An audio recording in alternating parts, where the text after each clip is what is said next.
I mean, I've pushed the button. We can carry on talking about how tiny Mitch is IRL, but we should probably be on topic. Small. Whereas I can bring Oh, we're live. shocking. Yeah. We are live. Small boy.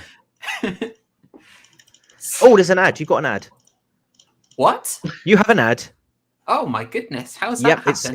It's Micro Scooters Limited. Saving the planet doesn't need to be boring. Apparently, Micro Scooters. Micro Scooters. Do you not know how much Peter Hitchens I read? Oh man, shocking state of affairs. I hope he isn't watching this right now, because I tell you, Peter, no, I have not betrayed you. I haven't. I promise. Tasha's going to be happy. The advert I got was for dog chew toys. All right. And we're getting that centralized information. I'm going to take a screenshot so you can see what we got. Oh, goodness. There we are. All right, folks. Hello and welcome to a... I got into that and I got a tad distracted. A very noisy and chaotic edition of Double Feature Horror Show. It's a 33rd one. It is the show immediately preceding Halloween 2021. I'm in a good mood. Exciting times. I have got a fantastic horror movie selection planned for the night. I've put loads of thought into the snacks, into the drinks, into the pizza.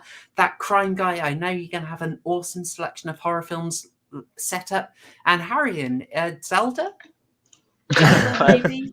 Quite possibly. I might save the Shadow Temple for then. That's the scary one. Yeah. All right. Hey, everyone in chat. Good to see you. This is, of course, the audience choice for October. It was a tough one. There were two that seemed pretty much as popular as the other. One of them was Pumpkinhead, a fantastic choice. It was very tough not to go with Pumpkinhead. Brilliant in that it is starring Lance Henriksen, someone we're all a fan of, whether it's from Aliens or Near Dark. You always love a bit of Lance Henriksen in a horror film. And also directed by Stan Winston, horror effects legend. So Pumpkinhead, incredibly good choice. And we are definitely going to Pumpkinhead later. But the other one was Cube. And it gets us that little bit closer to completing the syllabus that we need to be able to cover Cabin in the Woods. Yes, I have a syllabus. Explain the syllabus to me. Okay. Do you want some proper horror show deep lore? Hell yes. All right. So before Wholesome Waifu was a waifu, she was trying to get into my good graces. And she was like, oh, you know what? I like running. Let's go running. And she gave up on that. It was bold, but she decided an easier strategy was, hey, what about those horror films you like so much? They sound kind of cool. And I was like, I was sitting there rubbing my hands. And let me tell you more. And I literally planned out a syllabus of horror. She was like, Scream sounds kind of cool. Can we look at Scream? I was like, no, of course you can't. Oh, can I watch Halloween? No. And I was like, look, you can't watch Scream or Halloween before you see what they're set up to reflect, what they're building off. And so I set out a proper syllabus of horror movies, and I gave her a little lecture before each one. Okay. And that's probably pretty much why the channel is like this. Gotcha. Very good. Yeah. And I have that approach here. Like if you're going to... Because Scream is a reaction to basically all the slasher movies and slasher sequels, you should see a fair few of them so you know what Scream is talking about. Yeah, definitely. And Cabin in the Woods is way broader in what it covers. I think that's fair to say, isn't it? TCG, you've seen it. Cabin in the Woods. I feel like I have, but it's one of those. I'm pretty sure I've seen it. Remember very little of it. It's on Netflix at the moment, isn't it? Or is that it is. It's been on Netflix for ages. I always expect it to be yeeted pretty soon. I feel like I should go and watch it just to refresh my memory. British Knight is 100% correct. Yes. Yeah. Guilty. Mm. And I feel personally attacked by these incredibly accurate attacks. But yeah, so I've sort of lost my train of thought. Yes, it's incredibly broad, and I think for certainly Haryan to get the most out of it, I think we need to cover a fair few. I've got a list of about 6 more films that we need to do before we can really get into it. But haven't noticed, but we've been slowly ticking them off. I haven't noticed. Well, I don't know what the syllabus is. You just tell me to watch film, and I watch film.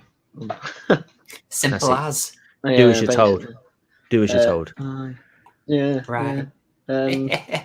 But I don't. Well, I was going to say with that story, what I do like is that with your wholesome waifu, you're like, oh no, you're not watching Scream, so you understand what it's what it's satirizing. With me, it was just Scream 1 and 4. That's your first two. Let's go. Well, it was the early days of the show. I wasn't as strict with you as I am now. You know, I felt I have been corrected by Wholesome Waifu. Yes, Wholesome Waifu did actually, after a rocky start, pick up the running, and she's been rather good at it. Marathon runner. Nice. But before we go any further into the joys of tonight's film choice, Cube, and the opening discussion, should we listen to film critics, which I think we're probably going to end up revisiting because it's a deep, deep well. I should probably do something I've never been able to do on the channel before, which is go to super chats. It's a bizarre experience. Yeah, woo! You guys genuinely are fabulous. You got me over the 1,000 line. You're super appreciated. And I didn't know if anyone would come in. I had to ask, how the heck do you even see them? But I have been advised where to find them. And yes, before we even started the stream, you wonderful people got a few in. So Haryan, thank you for taking the super chat, Cherry. I wasn't sure if it would work. He was like, I need to test the back end. I thought, you've said that line before. Yes, Tasha's heard it many times. Thank you very much, sir. The chat was wonderful. It was first, absolute classic, and very correct. And you just beat Years to the punch. Years, you absolute legend. You got there literally within seconds of Haryan. Yes, you got you almost got the first super chat. You got the first super chat in dollars on the channel, and I can actually empathise very much with the resistance to fueling Susan's pockets. Haryan is now my nemesis. The cherry should have been mine. Oh, geez. Are we going to have a duel here or something? Yeah, I might have to look into entropy. If people are interested and they don't want to go straight into... don't want to use super chats, totally get it, no problem whatsoever. This is all a bonus. It's very much appreciated. It helps me pay for the Adobe fees because I'm too much of a boomer to pirate it. But I do have a subscribe star if you're interested in supporting the channel. So you can do that as well if you'd like to express a little appreciation and don't want to fund YouTube. That's absolutely fine. You can find that in the description of the video. I'm working out something I can do for that to give a little back. So maybe some tiers about voting on movies. We'll work on something. Years you were followed very swiftly by that crime guy with a cheeky £1 there, getting a cheeky quid in. I'm lovely. Cheap. Nah, it's lovely. It's very appreciated. We have confirmed that super chats work. But from super chats, what's coming up, guys? What's coming up? From super chats to it's Super Nanny. Oh no! Yeah, I remember now. There we go. We can. I love this one too much. I had to bring her back. I had to do it. Yes, we will try and stick to schedule as we almost always do. I've been promised it'll be a very short 3-minute summary this week, so that's a good sign. I kind of said that. I mean, it's hard not to with this film. I mean, it's quite simple, isn't it? So it is. Yes. It is. It's in a way very simple, and in other ways it's very complex. It's deep. It's got layers, you know. Mm. All right, but we won't tempt Super Nanny any further.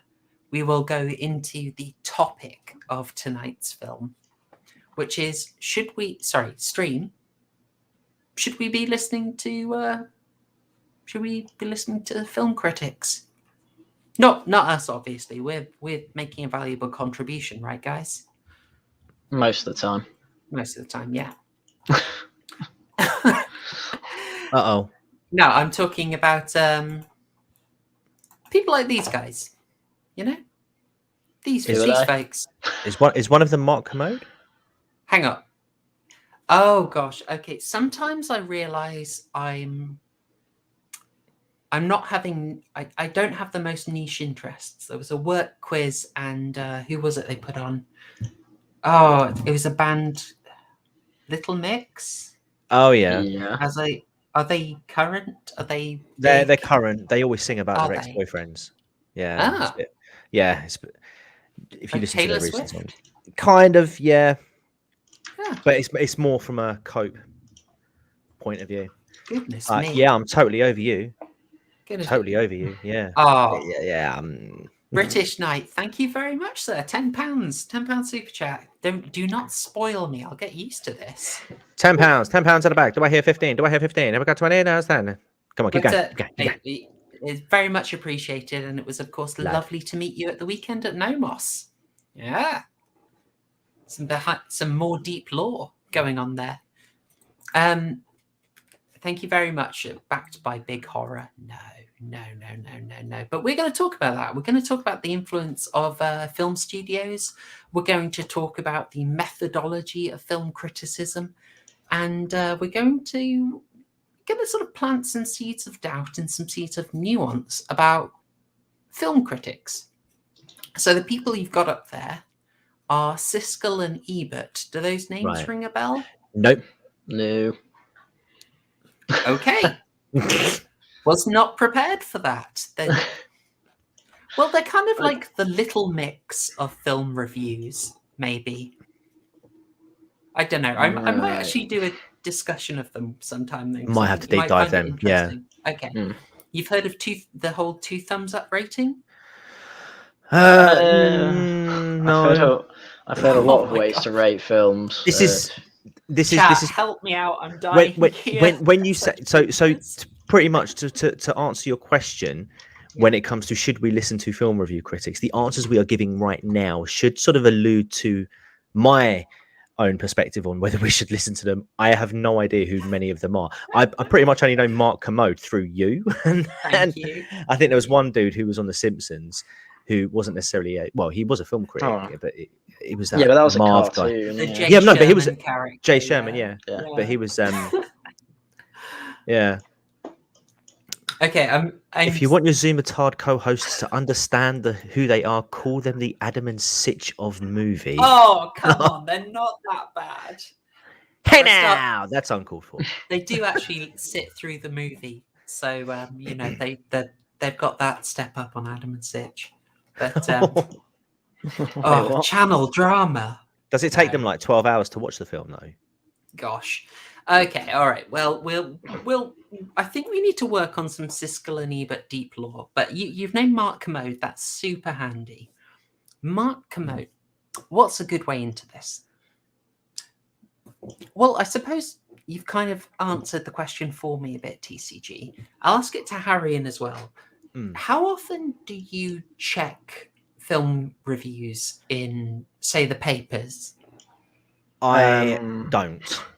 I've always had this long held belief, even before, the whole, before film reviews became ideological in that sense. I've always trusted my own gut instinct when it comes to a movie as opposed to someone else's perspective, and I think the reason for that is mainly because their experience will no doubt be different to mine, and having their sort of impression of the film projected onto me might skew my own opinions a bit, which is why I know there are films out there that I absolutely love that other people would absolutely detest.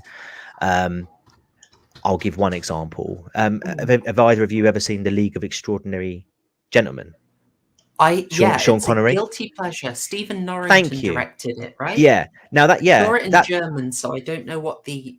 But I assume it's a decent. The critics panned that film, I believe. That's a laugh. It's great fun. Yeah, and that's the thing. Like I really enjoyed it. I'm just going to see if I can pull up the 2003. I'm on Rotten Tomatoes now as we speak. Actually, you know, they gave it 17%. The audience gave it 44%. I would have given it higher. I mean, it's probably a crap film, but I mean, as a kid when I watched it, I enjoyed it. And I've actually, it was one of the DVDs I bought when I went on my binge, just because, like you said, it's a guilty pleasure. And so I feel like if I had those mood hoovers, those critics, you know, telling me how bad they felt this film was, I would have worried that maybe that would have influenced my own views. They might have got you to not watch it. Yeah, exactly. Rory, thank you so much, much appreciated. Oh, Rob, no, leave Robber alone. Oh, all the God, the drama off the channel. He's expressed admiration for some films I like. I'll say that. And I don't know, I don't know much else, but he's had some good taste on stuff. So yeah, that's true. They will taint it. There's a certain reviewer bias, obviously, and I think that has intensified. Like as was noticed, Fez, you got it right. Barry Norman, bit of a legend. I could do a topic on him as well. He's interesting. Now I know Barry Norman. Yeah, hosted the film program for a long, long time, and I even rate Jonathan Ross. He was passionate. I don't recall him bringing a lot of skew to it. No. Yeah. Harry and his film, the review show film, good for you. Do you remember that? Have you seen it ever? Probably wasn't born then. Well, yeah. Well, this is why when you're like, oh, why didn't you know they used to on screen? One of them died when I was 3. That's why. Haryan getting the alibi out early. No one's convinced. So, the only thing I watched on TV related to films was films themselves, and like the show that Robert Webb used to host that was like just pointing out like movie mistakes, like continuity errors and things like that. Oh, I remember that. Yeah, I never watched like critics on TV talk about things. I never read it in papers until I then was on YouTube, because I got to with that through kind of game reviews and things like that. So I'm really more concentrating on the kind of YouTube side of things. And if you want me to like chew them out for like 20 minutes, I could probably easily do that. But since we're on TV and stuff like that, that's fine. Tempted. I'll be tempted. All right. Yeah. So we've got in the fact that sometimes reviewers come with a bit of a leaning. They've got a bit of a political leaning. That's an obvious one.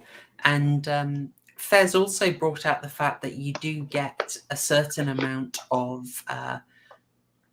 you sort of learn that critics have their own genre preferences. Yeah. So Mark Kermode is actually unusual in being very forgiving of horror. He's kind of famous for giving horror a chance. His favorite film of all time is The Exorcist. He's done a brilliant documentary about it called The Fear of God. It's really fantastic. You can find it on the 25th anniversary edition of The Exorcist, and it is well worth your time. But you do find a general sort of, some critics, how can I say, before you consider a critic, it's like you actually have to know the critic's stance. Like you have to be like, oh, well, of course they're slagging this one off. It's a horror film. She hates horror films. Yeah. Or, no, this guy's always harsh on William Friedkin. Ignore, right? Which throws it in the mix. But I think I can go a bit deeper. I mean, we kind of touched on it, but I'll get into it anyway now, because it's a kind of easy segue. You're probably expecting something a bit like this. I just had to throw this compilation together. the Rotten Tomatoes ratio. I'm going to make that nice and big for us. Yeah. Look at that. I think this is probably illustrating the point quite well. Oh, you should have updated that to show Fauci. That one, without going into opinions, that one has got a massive ratio. Extremely unreliable and should be ignored. Mm. The reviews of that film, of course, is what I'm referring to. But yeah, I kind of actually, I was tempted, but I thought that one is actually very blatantly the subject of political agitation. How the hell? Sorry. How the hell has that Hannah Gadsby one got 100%? You see, now that I would look at that and I'd be like, really? Oh yeah, because Rotten Tomatoes is shit. And I'm well, not obviously, but I'm pretty sure. But I mean, come on, if anyone looked at that and saw 100%, even if it was on the other side, right? I'd be suspicious of that. I'd be like, how can everyone hold the same opinion of this? Like, not one person has any criticism of it. Right. No, this is more to do with why Rotten Tomatoes is such a stupid aggregate website. Yeah. Basically, if the review is in any way over 60%, then that goes towards that 100% rating. All 100% means is that every reviewer we've gone through has given it over, a 6 out of 10 or something like that. Right. So it's really dumb. So they might all be about like 6 or 7s out of 10, and they might just be saying that because it's Hannah Gadsby. I want to seem like a good high status opinion person. Right. Whereas obviously the audience scores are like, I don't care, 1 out of 10. So yeah, that Rotten Tomatoes is the most useless fucking aggregate website known to man. That is all. That is pretty crap. There's a lot of truth in that. I just have to interrupt and say, the Alabaster, thank you so much. Getting in I even don't mind bleaching the family stream a little bit, saying your name there, friend. Thank you so much. Yes. Yeah, this is really interesting. You've highlighted that something there. Something that you see reflected in the awards shows a lot too. Like, when was the last time you saw an action movie win an award? Yeah. True. Whereas people vote with their feet. I mean, I don't want to sound like Vox Populi, Vox Dei, listen to the people, but there's a certain amount of a lot of people just really enjoy an action and a really good action film. Like, why is that not taken seriously if it does the job, right? Yeah, absolutely.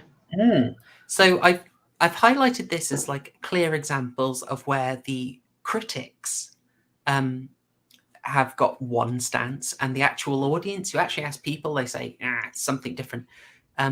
Death Wishes and Dave Chappelle are the sort of obviously the examples of something that's a bit more conservative, a bit more counter narrative.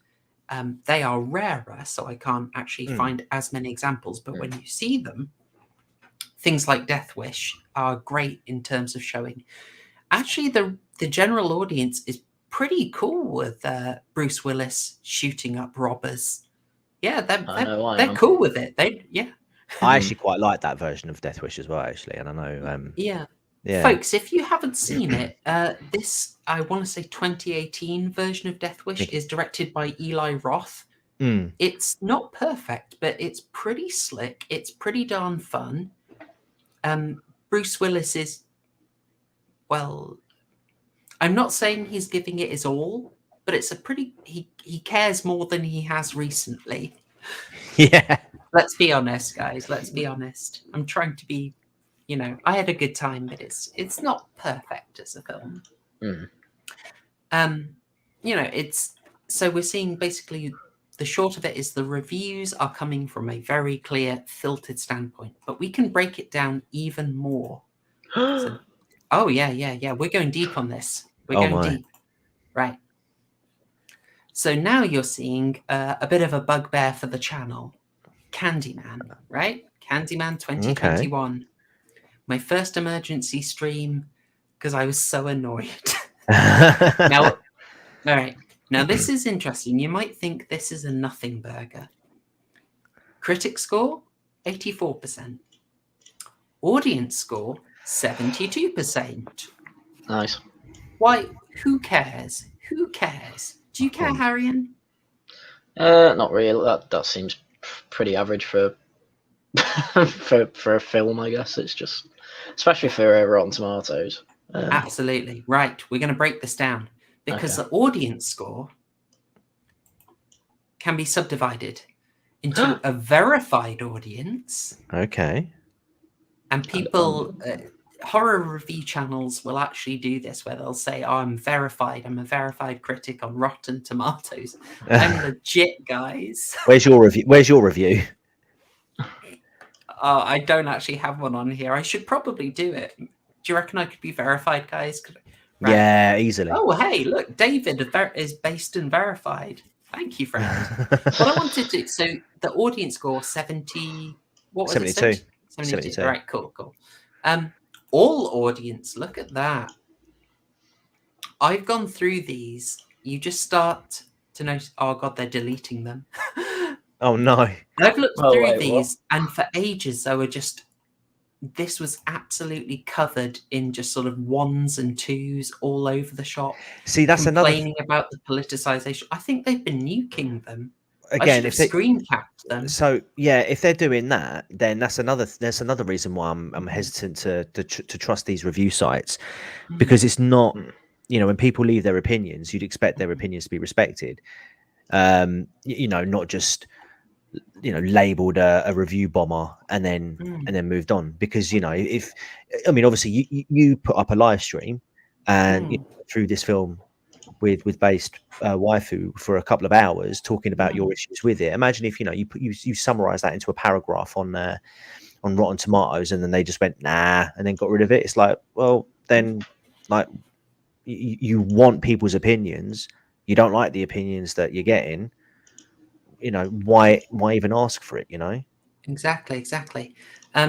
So it's just, so yeah, you've got that thing of it does get you get things that are labeled review bombs and they're taken down, and I've got some sympathy. Sometimes it is just voting as part of politics, and it's like no one really cares either way. But this one shows you, if you look through it, I'm sorry for not actually doing a stats breakdown on it, but I looked through before and I saw that the verified audience, the sort of mid-ground between the anointed critics and the pleb masses, they were vastly skewed towards favouring the film. Yeah.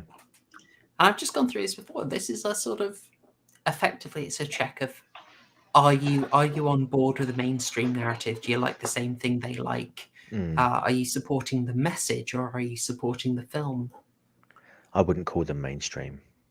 Call them, you wouldn't call them mainstream? No, because you know, I don't think they're I don't think the mainstream really is your major news network nowadays. You know, most people get their news online through sort of like more independent sources. I'd probably call them the corporate, and you know, the corporate media or something like that. But mainstream, I mean, look at the reviews. Let's say hegemonic then. Let's say approved. Yeah. I'll just take this Fez here. Willis doesn't care as much as Bronson, but he's doing a job that he knows how to do very well. There are some nice modernized touches. I mean, but most of it is coming from Eli Roth, bringing his own energy. I'm a massive sort of fan of Eli Roth, even if he's got very obvious weaknesses. Like he'll put humor in really weird places in the movie and kind of kill the tension. But it doesn't really impact Death Wish that much. It was a lot more harmful in The Green Inferno. So Death Wish, I would really recommend it. It's not on Bronson level, but you know, give it a try. It's interesting. So we've got that. We've got a sort of the fact that your score is effectively pre-filtered. Yeah. But we're going to add one more layer to it, which is, oh my, I know we're going so deep. This is a proper lasagna. We might, yeah. Well, hey, we might return to this topic, right? Because this is you can go deep on this. I'm going to ask you a question. How many films do you reckon a film critic sees by Tuesday? Oh my god! Right. What you mean, like in 2 days? Yeah, Monday and Tuesday. 8 maybe. Oh no, like 2. Okay, I've got 2. All right, chat. What do you reckon? Mark Commode. He comes into London. He heads to Soho. He heads to the screening room, usually on just off Old Compton Street, or he might go to the Dean Street screening rooms. How many do you reckon he sees by the end of Tuesday? I'm just going to let chat roll that in. I saw him once from a bus. Yep. Very nice. I just thought I'd drop that when I was in London. It wasn't worth staying in London to catch a glimpse of Mark Commode one morning. But I do want to say I rag on the guy a fair bit because his bias has come out occasionally. He's he's a son of a Marxist, openly Marxist lecturer, and he was very biased in favor of, say, the Ghostbusters remake and the Charlie's Angels reboot, or just like a complete ideological overhaul. But then he really hated on Hostel 2, being an all-female remake of Hostel, and said it brought nothing to the table. And I was like, what? No, it was... Hostel 2 is hugely underrated. It completely changes how the scenario of Hostel plays out. And so he kind of annoyed me with that. I'm going off on one. I just see Rory's comment. Oh, too Nice. soon, Rory. Too soon. Okay, I heard we've got... I heard it was a snuff film. Oh no. Nice. Oh no. All right. We've got some guesses in. We got a 3 from Chrominion. Alexa, you've gone with 5. I've got a 5 from Maverick Hunter 0. We got hey Charlie Chieftain, how you doing? Charlie Chieftain, how many movies do you reckon Mark Commode has watched by a Tuesday night? What do you reckon, guys? I'm saying 8. We've got an 8. I tell you what, I'll finish busting your chops. It's 12. On a typical week, he's watched 12. So I got this. I did have. I've read quite a few of his books, and they are genuinely worth reading. When he's not having to, cut everything down for a column, he can be really interesting. And his book, The Good, the Bad, and the Multiplex, is particularly good. So, and he recounts it in a recent interview as well, that he'll see 5 or 6 on a Monday, 5 or 6 on the Tuesday, and he might watch one on the train going in. That's mental. It is a bit. Now, obviously, it gives him a huge breadth of knowledge, but do you think that's really the way to watch a film? No, not at all. No, I'm going no. I don't think it is. I think, like, for me, I will try and do a triple night, but even triple film night, but even then, I don't think I'm massively taking the film in if I'm consciously aware if I've got another one coming up immediately afterwards, right? Yeah. That's it, yeah. How do you word it? I mean, it is literally just doing it for a job at that point. Like, unless you have immense concentration for that sort of thing, yeah, I wouldn't do that. I mean, this. I mean, obviously, I'm going to bring it up. This Swab for Muller, though, he'll focus on one film and focus on that script for about 5 months. Well, I want you to hold that in your mind. That is really important. Yeah. Once we finish this point, just raise Muller, okay? I mean, imagine if you've got let's say the average movie lasts for 90 minutes, let's say, 12 films, that's 18 hours worth of movies in a 48-hour window. Bearing in mind you've got sleep in between both of that, that's like another 16 hours between 2 days. There's, before what was it, 48 hours, 16, it's 34, so you've got like 12 hours to write up reviews for 12 movies. No, it's the ball away for me. Exactly. So I mean, let's use a completely fair example that isn't skewing the issue whatsoever. If you were having 6 whiskies in a row, do you think you'd be able to, how much do you think you'd really be appreciating that 6th whiskey? Well, I mean, assuming you've got a spit bucket, you won't be too drunk by that point. But you spit, you need. Haryan? Well, I mean, you do when you're wine tasting. I assume you do when you're. Get your mind out the gutter. Family-friendly street, guys. Family street. But even then, well, you need a palate cleanser as well. And kind of I mean, wine tasters will taste quite a few in a night, but it won't be to like review them. It'll be to be like, oh, I wonder what these taste like. Oh. Yeah. It's not really serious, is it? So I think cramming them together, even if the guy will have such a breadth of knowledge, but I just think it is so very far apart from the average viewing experience that I just don't think it's particularly comparable. And I really do think it is kind of like someone who has, the difference between someone who's savoring a whiskey and someone who's, 7 whiskeys in. Not that I would be. Disavow. I would have gone with the biscuit narrative or the biscuit metaphor. Yeah, exactly. Beyond 3 films is immoral. Mm-hmm. So, you've nailed it here. I mean, I won't dwell on this, but that's an obvious point. Mark Commode writes about it extensively in The Good, the Bad, and the Multiplex, and he's actually got a really fun thing about how you won't be invited to certain screenings. Certain films won't invite critics if they just think our critics are going to say it's crap. And he found a really fun trick. Basically, if you don't give a good review, your score and name won't go on the poster. If you're not being quoted on posters and advertising, you're not as important a critic.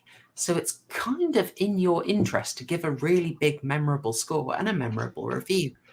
And he cites a really funny case of someone who gave a 2-star review for a major release, and the film poster sort of cleverly put the 2 stars between 2 people on the poster, so it looked like they were blocking out a 5-star score. Genius. I can't remember which one. Someone mentioned Pauline Kael. John Gorris, yes. Oh, man. I think once I've done with the BFC, I might just do like a series on the reviewers, like review the reviewers. What do you reckon? Who watches the watching men? Go for Pauline Kael is hilarious. She's got some of the sauciest sort of put-downs of movies. She's famous for it. Have you guys heard of her? I've not heard of anyone you've talked about tonight. Okay, no worries. No worries. Okay, now we'll get back to the final bit I wanted to do on this, which is the guy you brought up, Haryan. Oh. Who's that wonderful chap? He's known as Mauler, and he does a lot of, I think, good critiques on films when he brings them out once a year or so. Yeah, and so talking about film critics, there is largely a fact that they are very restrained by being on corporate media in what they can do. You get a paragraph for a movie, which you have to get out quite quickly. Or you might have 3 minutes, 4 minutes to put on a show. What can you say really in 3 minutes? I mean, obviously, Haryan, you can summarize an entire movie in 3 minutes. I'll say Haryan can say a hell of a lot in 3 minutes. What can't I say in 3 minutes is a better question. Yeah. But recently, something I'm absolutely loving, and I could be wrong here, but for me, this starts with the Red Letter Media guys. Yeah. It was almost an audacious thing, like, oh my gosh, you're going to talk about the Phantom Menace for 90 minutes? That's nearly longer than the film. Wow, that's a short man now. I know. All are just sidling up to them at the urinal, like, get on my level, boys. It's true, though, isn't it? It seemed absolutely audacious that anyone would talk about a movie for 90 minutes. And now, we are getting breakdown on an unbelievably detailed level, aided by the ability to do an audio-visual presentation of it. Oh. Yeah. I mean, as well.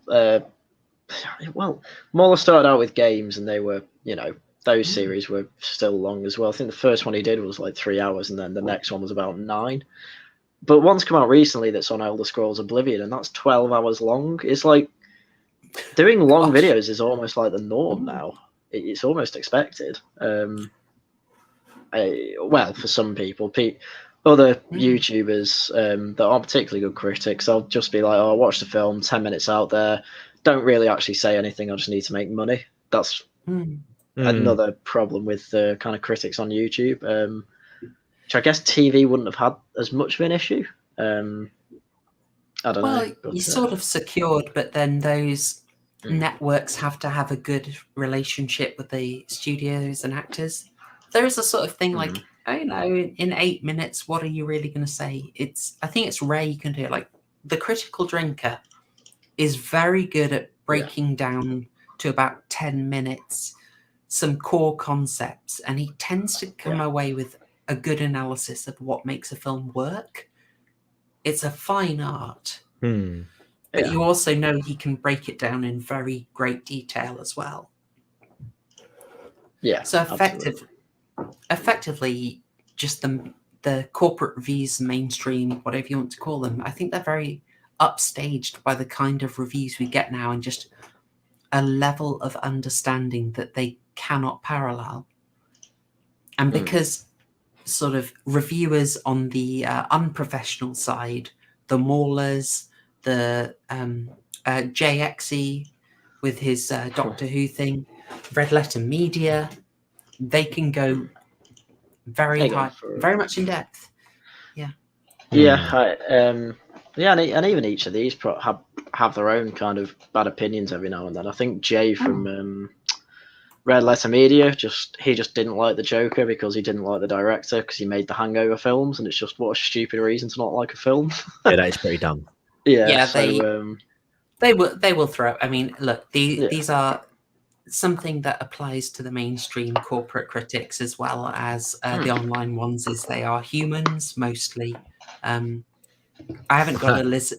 I need a lizard check on Commode, but I was trying to think. Oh, Red Letter Media, for me, they kind of crapped out on what was it? Cabin Fever. They really didn't like Cabin Fever. They thought it was there's a bit in that they hated where they thought Eli Roth was a bit too frat humor. He made offensive jokes for the sake of it, which is really weird coming from the Red Letter Media guys.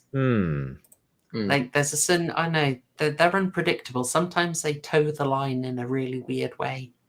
It was that bit where a guy's shooting a squirrel, and one of the women asked him, "Why are you shooting squirrels?" And he says, "'Cause they're gay." And it's just such an unexpected moment. It's hilarious. Yeah. They got really annoyed by it. As you do. Yeah. John Gorris, Morgoth and Endeavour's movie reviews are fantastic as well. Usually about 2 hours on a film, going in depth on it. It's really nice to hear people discuss a film really in depth. And so that's it. I think it blows the mainstream stuff out of the water. Another person I really want to reference is Collative Learning.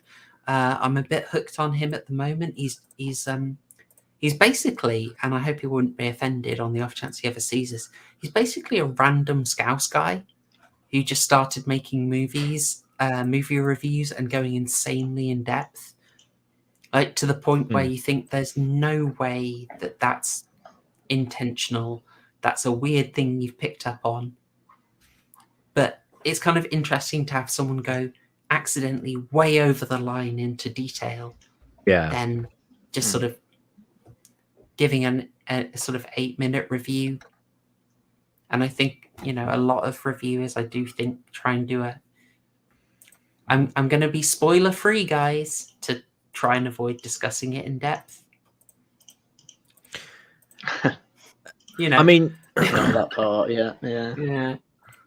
I mean, this is the thing with the way that films and TV can be, critiqued nowadays through your online through online media. The people that produce this content have the time and the freedom to be able to put out this content, whereas film critics, film reviewers, they don't have that luxury through the medium in which they use. I mean, we sort of mentioned it earlier. I mean, could you imagine Barry Norman or Jonathan Ross producing like a 3-hour analysis on, I don't know, Transformers, for example? I'm just shooting the shit. Yeah. But do you know what I mean? Like, there's no way that they would be given the freedom or the time to be able to do that, because EastEnders is on at 7:30. We need to make sure we get that in. Oh, And Match of the Day's on at 10:30. Come on, guys. Yeah. We've got to fit you in around the news as well. Don't forget. It's. I suppose if you do that, though, you could just split it into parts. But this is the thing that TV producers just didn't get about people. I mean, and radio, actually. Because, you listen to the radio or something, they'll have a round table of people chatting about something for, at the most, about an hour. Yeah. And then, EFAP probably gets more listeners than Radio 4. And it goes on for 12. So it's... Oh, God. They will spend more time making Jeb Bush puns than the whole film show will spend reviewing 5 films. Yeah. Yeah, it's funny. And I mean, that was the thing with TV. You only had the option of kind of, I only want my half hour to an hour of film critics who'd probably talk. I mean, I don't know. I never watched them, but from what I understand, they talk about more than one film in that time. It'd be 3 or more. I guess. Something about three films. So it's not quite the same. Which is why. I mean, it might be the old autism kicking in or something, but I just really like going in depth on things. And as I say, when I really got into kind of the movie sphere of YouTube, at first you kind of just watch things and you're kind of just listening, going, yeah, that sounds about right, that sounds about right. But then you get into EFAP and you're like, wow, these people don't know what they're talking about. And then that just kind of totally flipped the way I look at films now. Oh, completely. Yeah, completely. Which is really good. And the films will have, sometimes the films will have levels of detail that you're like, oh gosh, I wish I'd noticed this. This is amazing. I can't believe they put this in. Gosh, Kubrick is a genius. And other times it's, these absolute scabs thought they could get away with this crap. No, we're going to show you how incompetent they are. Yeah, exactly. But it's worth it. It's fantastic. Well, in the old saying of Mr. Plinkett, you might not have noticed it, but your brain did. Yes. Very true, very true. I've had a request to remove. It's not a bad one. No, that's okay. We'll get Super Nanny back up for you. How about that, Rory? Super Nanny's back on. So effectively, what I'd go for, well, maybe we should round off.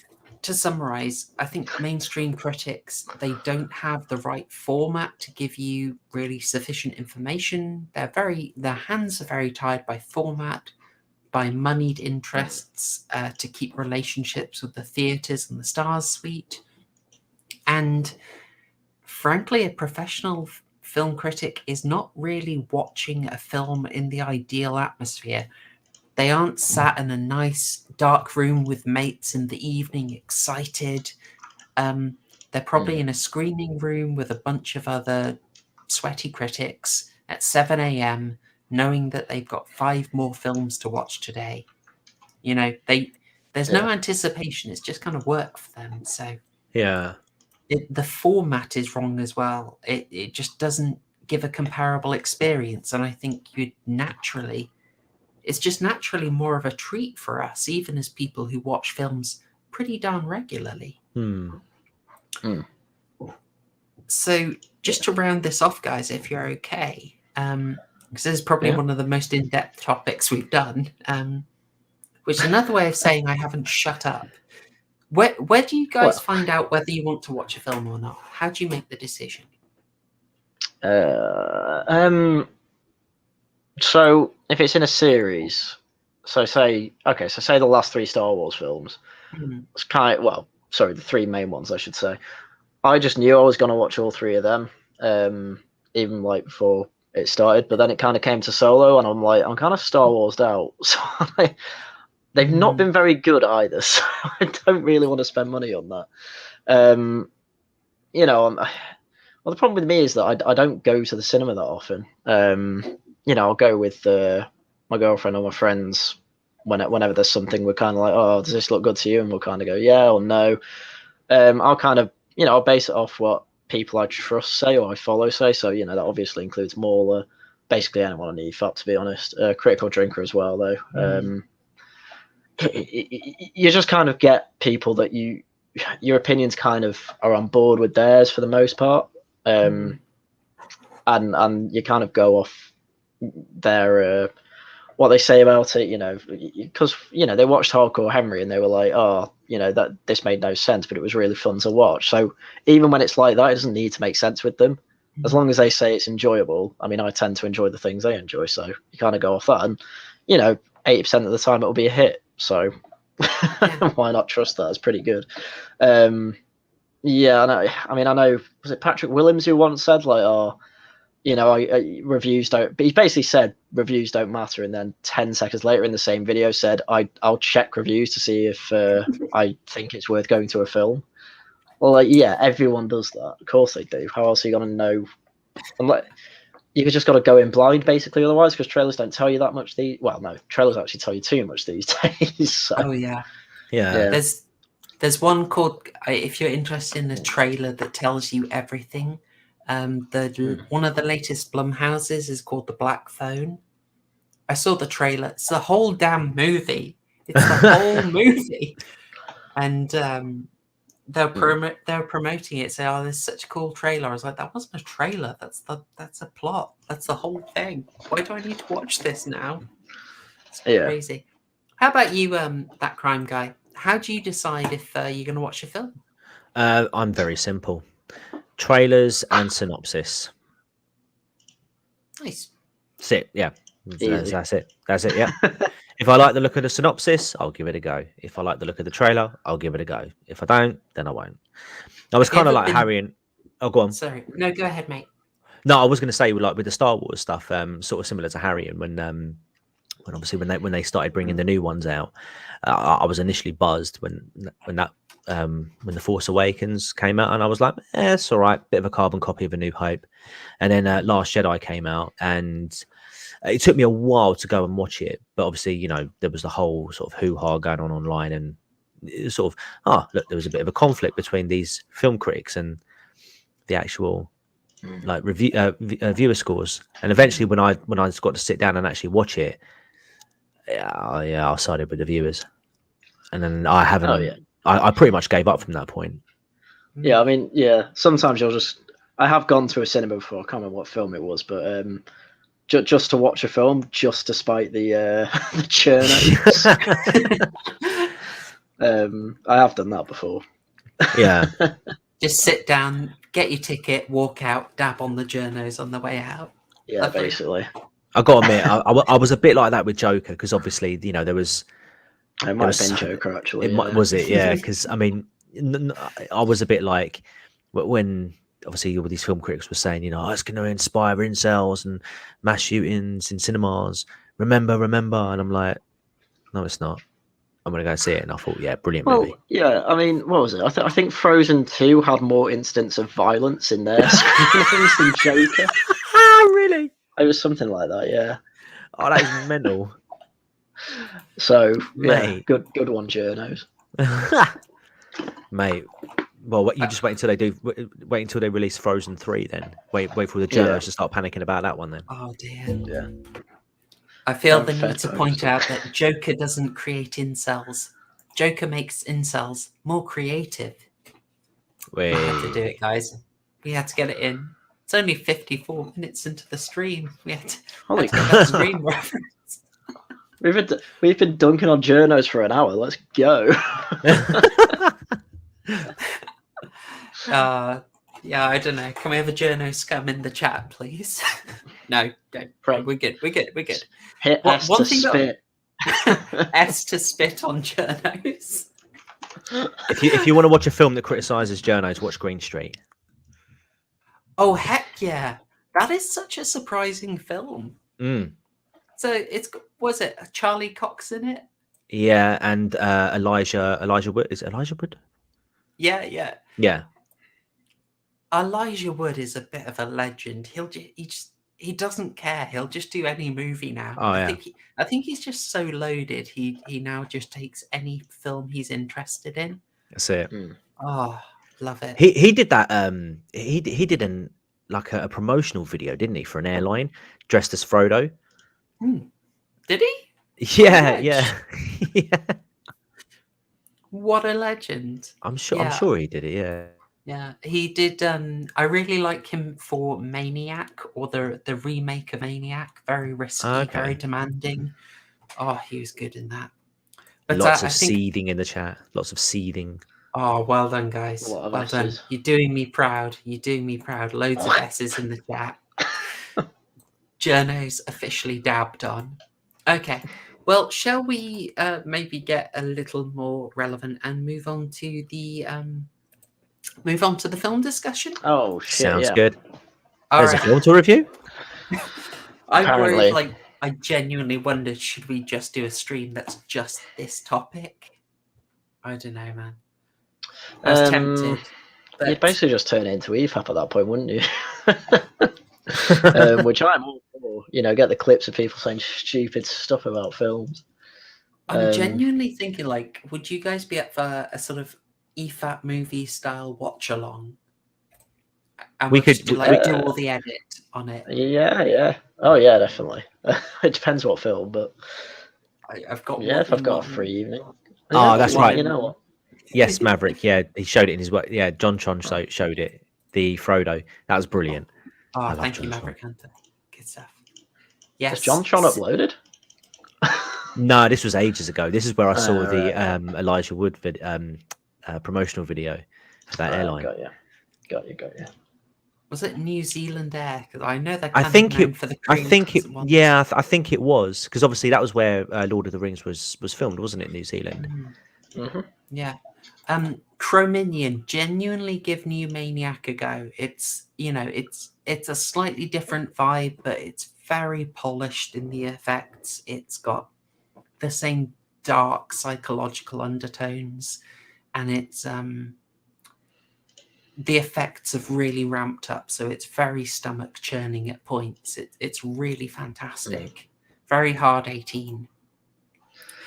Well, I'll give the quick overview, and I'll warn you now, guys, we're going into the film review portion. I hope that you have managed to watch Cube from 1997. I know it was a popular audience request. We are going to fully spoil it, so if you do not want to be spoiled for a film from 1997... No, I mean, I know this is not widely known. It is a bit of a cult hit. That is absolutely fine. Do not be worried about that. But as I've said, we're going to go all into it. This is a film it's a Canadian film by a chap by the name of Vincenzo Natali, who has done some quite interesting stuff. He's broken out a bit, but he's kind of like a Stuart Gordon figure in my mind. He's he's done a few things, but I don't feel he's got the big projects he's deserved. So he's done a couple of episodes of Black Mirror, I know, some TV work. He did Cube. He did a really interesting, fun film called Splice with Adrian Brody, which I think is probably the biggest he's got. So he's not massively a big-time director, but he shows a lot of style. Cube is, I believe, his debut. Yes. And it was made for a very moderate budget of... Well, actually, would you like to guess? It was like Have you looked it up? It's like $350,000, wasn't it? It was 350,000, not even $1 million. Yeah. Nice. And I don't believe it particularly shows. I wouldn't say this looks like an expensive film, but it doesn't look super cheap to me at all. Well, no, not really, but that's because you basically are reusing one set throughout the film. Yes. Yeah. Incredible money saving. Yeah, because the most you actually need for this is kind of 3 rooms, one above, one below, one to the on one of the horizontal sides. Yeah. And then you just use different lighting depending what you want to show, which is actually quite clever. And save them a lot of money, and then you put the rest of it in CGI for the outside. So that's clever. It was good. It was very simple, which I thought was good. People who enjoyed this film, you won't like me after. Right, so 3-minute plot summary, spoilers and all that. Warm up, guys. Haryan's going in 3 minutes. Okay, so I think this opening scene is probably the best scene in the film, because it is basically just silence and this guy in the middle. What's he called, Olderson or something? Mm-hmm. It's basically him finding himself in a room, and it's just silence. He doesn't say anything, and he goes around opening the kind of doors, like the safe-looking things on the walls there, and it turns out that they go into other rooms that look exactly the same as this one, but they're coloured a bit differently. So he's eventually going around. I think you see him jump into another room, and it's like fine. Or no, he just jumps into another room after a while, and then he instantly just gets killed. He gets hit by a wireframe that just sliced him into, well, it literally sliced and diced him. Oh, and I was like, oh, this is a really cool concept that I already knew about because I played Gary's mod, and there's a map of this on it. So, what's Gary's mod? So, well, Half-Life, Counter-Strike, Valve games on the Source engine. Yes, I played Half-Life 2 for the first time in 2019. It's a good game. Yes, it is. So Gary's mod is like all of kind of Valve stuff on the Source engine, just put into a game. You can do what you want with it. So someone made a map of like the cube on it, and it, you play like the cube. You try and escape. But obviously, it's not as big as the cube in this. Yes, Fez. Yeah, Fez nailed it. So Alexa's like, oh, I don't like, Haryan doesn't like this film. Shocker. No, come on, let me.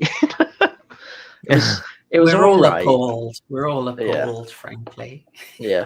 So that's the opening scene. As I say, it's definitely my favourite one, because it was so simple, and I think it sets up the film like really well.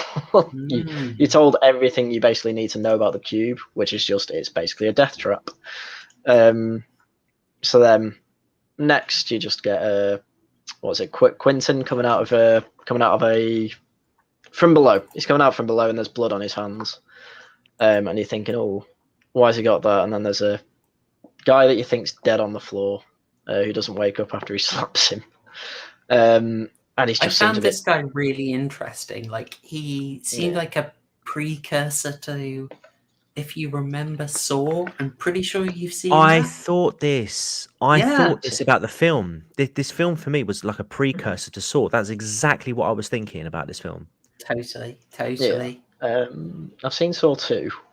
I've not seen Saw 1, if that's... Oh, my. Interesting. Okay, I will save my comments on Saw. I know there's a lot of people who aren't torture porn fans in the chat. We're going to have to. It's going to be good, guys. You'll get into it. Anyway, but I won't say more about Saw then. But he's that kind of... He's not as wisecracky. He's a lot more laconic than Adam in Saw, but it's that vibe. He's there to lighten the mood in a way no one else does. Quentin, you mean? No, Worth. No, Worth, right. He's there to lighten the mood? Yeah, he doesn't do it as much.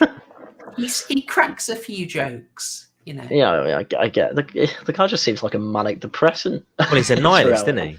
He's a nihilist. Yeah. Well, we'll get into that because basically from this point on, it's a whole character study. It's just unfortunate that 2 of the 5 characters are plot devices and nothing more. So so basically we get the rest of these in. The one on the right comes in, and as she's coming in, she gets kind of thrown to the floor by Quentin and attacked, and he's like, oh, you're a person, I won't attack you. And I'm kind of thinking, why is he so, like, you know, edgy up to this point? Like, why is he paranoid and all that? Because no trap in this actually has anything come out of you that's kind of human. Like, there's nothing that comes through a safe and through a door and attacks you. So I was like, why is he so on edge? But I guess you would be in a big old cube. And then, where does the girl come from? Don't they just check another room and she's like in there, and then Quentin invites her in. And I was thinking about this as well. There's over 17,000 rooms in this. I don't know what I don't know how many people are supposed to be in the cube, so I don't know what the actual chances are that 5 of them would kind of all converge at this point. Unless the cube's trying to get them to do that, I don't know. But this nice. Yeah. So yeah, the cube generally has rules, which is some of the rooms are trapped, some aren't, and you know, they all have a big chat trying to work out what's going on. They all kind of introduce themselves to each other. Now, you must have loved this bit, right? You know, simple premise, very bold, very striking. And you'd naturally sort of wonder, okay, what are the rules, right? Yeah, exactly. This is strong stuff. Yeah, because something you'd give it a really strong score for, right? Yeah, you think so. Because then there's an escape artist that comes in, Ren. Spell it in a French way. He comes in and he's I'd say he was more the wisecracking one. So he takes a boot off, opens one of the doors, throws the boot in, and it gets flamethrowed straight away. And he's basically just explaining that, you know, they're motion sensitive in these, and all that. This is why we need to be careful. This is why I'm throwing boots in and all that. So they carry on like that for a bit. I think they go through a few rooms that way. And eventually, there's this weird thing about, like, suck your buttons so you get the saliva flowing. And I'm like, I guess that's just to keep your mouth, like, moist. Yeah. Oh, come on, you must have loved that. Which bit. is fine. I thought that was clever. I have another issue with the buttons later, though. All right. Because that is cool, because they are sucking on buttons throughout the film. And I'm like, oh, that's neat. Yeah, it is. It's a neat character detail that carries on. And you'd probably give it a really high score for this kind of thing. I probably would give it a really high score for this type of thing. But so a bit later, when they've gone through a bit, Ren's there being like, you know, he throws a boot in one room and he's like, the air's really dry, so I can tell that there's, you know, there's actually another type of sensor in there that's, I think he says it detects the hydrogen sulfide that you excrete from your skin. Yeah. Humans don't do that. Oh. Humans don't excrete hydrogen sulfide. So it's like, all right, you kind of hit on one of the problems with the film, that a lot of the science is somewhat what's the phrase? Fauci. Yeah. Whoa! You can't really say in Minecraft of that, but some of it is in Rotten Tomatoes. But some of it is a little bit of babble. Yeah, I mean that you know, that's more of a nip. It's like you get the ideas. All you had to say in replacement to that was it detects your sweat, like the salt in your sweat. That would have been so much better, but it's like whatever, it's fine. I was just a bit like, oh, that's a bit weird. That's not why humans don't smell of rotten eggs, because we don't give off hydrogen sulfide. I was going to say, if people give off hydrogen sulfate, they should be seeking a doctor. But yeah, so the bigger problem I had with this was that, you know, clearly the guy knows his motion sensors. He detected just from the fact that air was a bit dry in another room that had a certain type of sensor. This guy knows his stuff. So he then closes it, opens another door, and he basically has this speech to the rest of them saying, I've only brought you along, so I'll have your boots. As soon as, like, the going gets tough, I'm leaving you. Absolute and then he just jumps in the room, and then a sensor goes off. And then he gets acid in the face, and I'm like, what? Why make it so he knows sensors to the degree where even air in a room tips him off? More to the point, why did they put people from London in there? I don't know, but Okay, I was like, wow.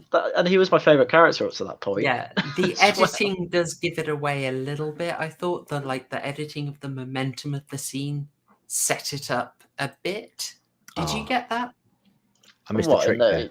In that basically he's kind of not got his mind on it or something, or no, just like the editing of it felt like the old the big build up so that it could be cut short. You know, I kind of got that vibe from the way it was put together. Oh, I didn't get that. Not really, no. No, it just kind of struck me. It's like that thing. Maybe it's watching too many movies, but it's like when someone, you know, that bit at the end of Terminator, when not seen it. Oh gosh, darn it! Hang on, I'm taking my headphones off. Say it. Okay, got him. Right.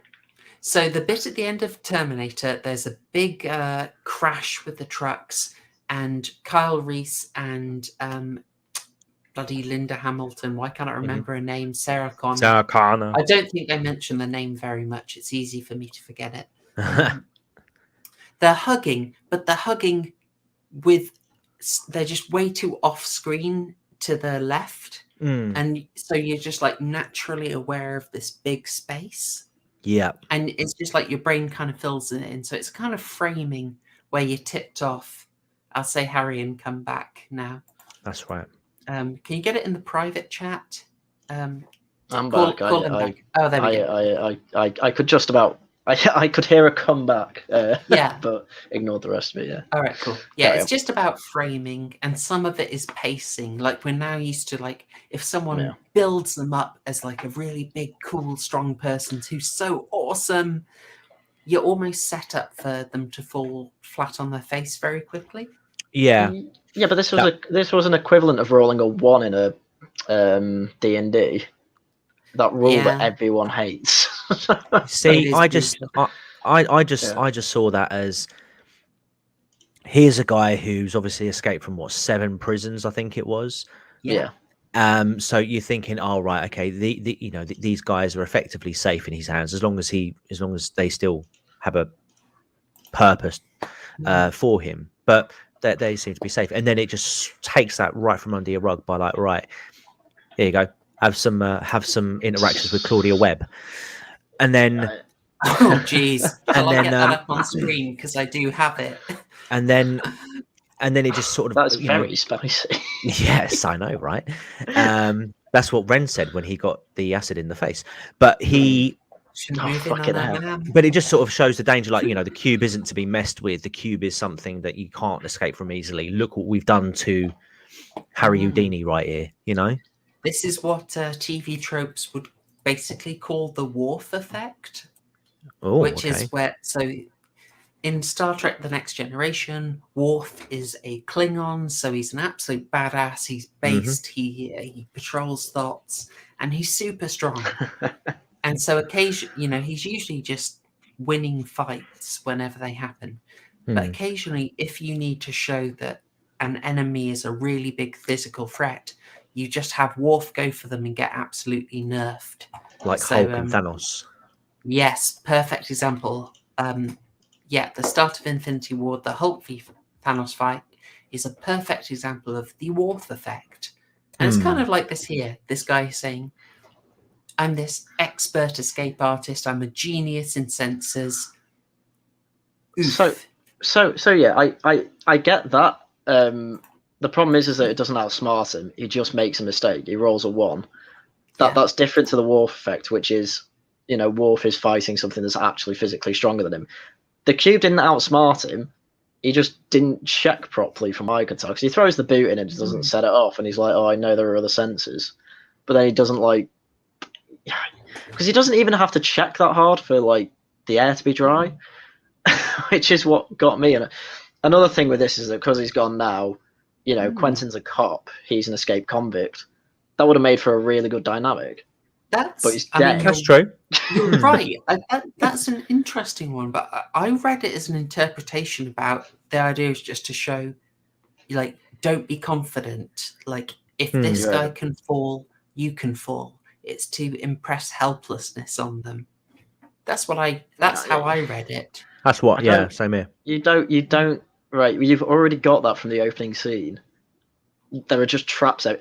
Do you really need to know much more than there are traps in like every other room, and they can kill you instantly? Yeah, it's like no more suspense. You don't really need an escape artist dying to put on you that this is going to be hard. Or because I think it would just have been a lot better if he was killed by Quentin at some point, basically. Yeah, I'll give you that. There is a certain duplication here. The scene at the very start, I forget, Alderson, yeah. So Julian Richings, a very interesting character actor, as some of you have noticed. You've probably seen him in a fair few things, most notably Supernatural.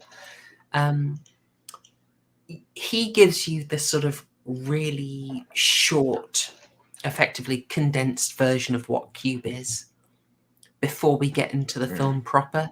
But I feel that's also like the horror movie convention of like, give someone a quick kill in the first few minutes before you ease people in. It's kind of like that teaser kill. But I'll absolutely hand it to you. It is repeating the beat to show that this expert will also be killed off by the cube. I'll give you that. And I think, but I think the difference is with Ren's death compared to Alderson's. With Ren's, you have that additional context as to who he is. We know nothing about Alderson. Yeah. We know as much about Alderson ultimately as we know about the cube, which is nothing. Yeah. Yeah. And that's. It just didn't work. I just don't think it works. I don't think it was. I just can't get out of my head that it just looks like you rolled a 1 on in D&D. Which doesn't make for great storytelling from what I can tell. So, do you roll to confirm a critical fail, or do you just roll to confirm the critty hitty? Every time I've done it, it's just the 1 in 20 chance of either critical fail or critical success. Okay, that is a good way of doing it, though. Yeah, and when I did Pathfinder, you'd roll to confirm critical hit. But I can't remember if you rolled to confirm critical fail. I've not played Pathfinder. I don't know how to play D&D. Nerds in chat, help us out. You roll dice and fight monsters. It's great. I know I know the concept from like watching Sargon's old live streams when they used to do D&D with V and was it Scrump and SFO and that? Arch as well, yeah. And Zuzulu on those? Uzulu was, yeah. Uzulu's a good lad. I like that. Yeah, that was kind of like my introduction to D&D, but I've never actually played it, nor do I really know and fully understand the rules. Only the DM really needs to know the rules. The rest of them are just kind of like, I want to do this, and then the DM kind of runs the game. Right. It's literally like playing a video game. You don't need to know how all the mechanics work. You just need to know, you're playing a shooter, you left click to shoot and all that, and then you're done. Right. Well, maybe we should. So, I'm not running another one. At this point, it's too much work. I might ask now, Haryan, did you notice? Well, yeah. I think you probably know this, TCG. Did you notice anything about the characters' names? I did through Wikipedia. There you go. Go on, tell the chat. They're all named after prisons, and some of them even go a bit more in depth than that. So, it's like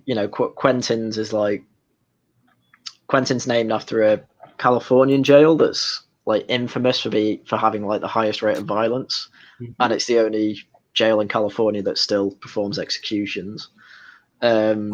Which is important for his character. And then, I think one's like a medical prison. I think Holloway's named after that because she's a doctor. Yep. And then, there's a character we haven't been introduced to, but Lazar, he's named after a Russian prison that's for the...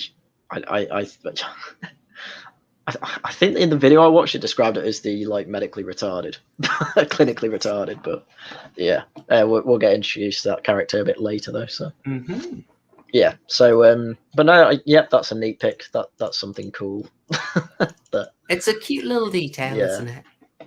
And we get on to, I think, an important thing here, which is the first example of our frankly adorable character, Levin's, thinking she's figured out the rules. Yeah. Yeah.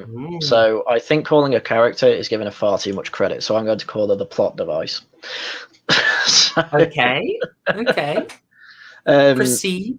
Yes, Levin is literally just here to tell the audience what the rules are and not much else.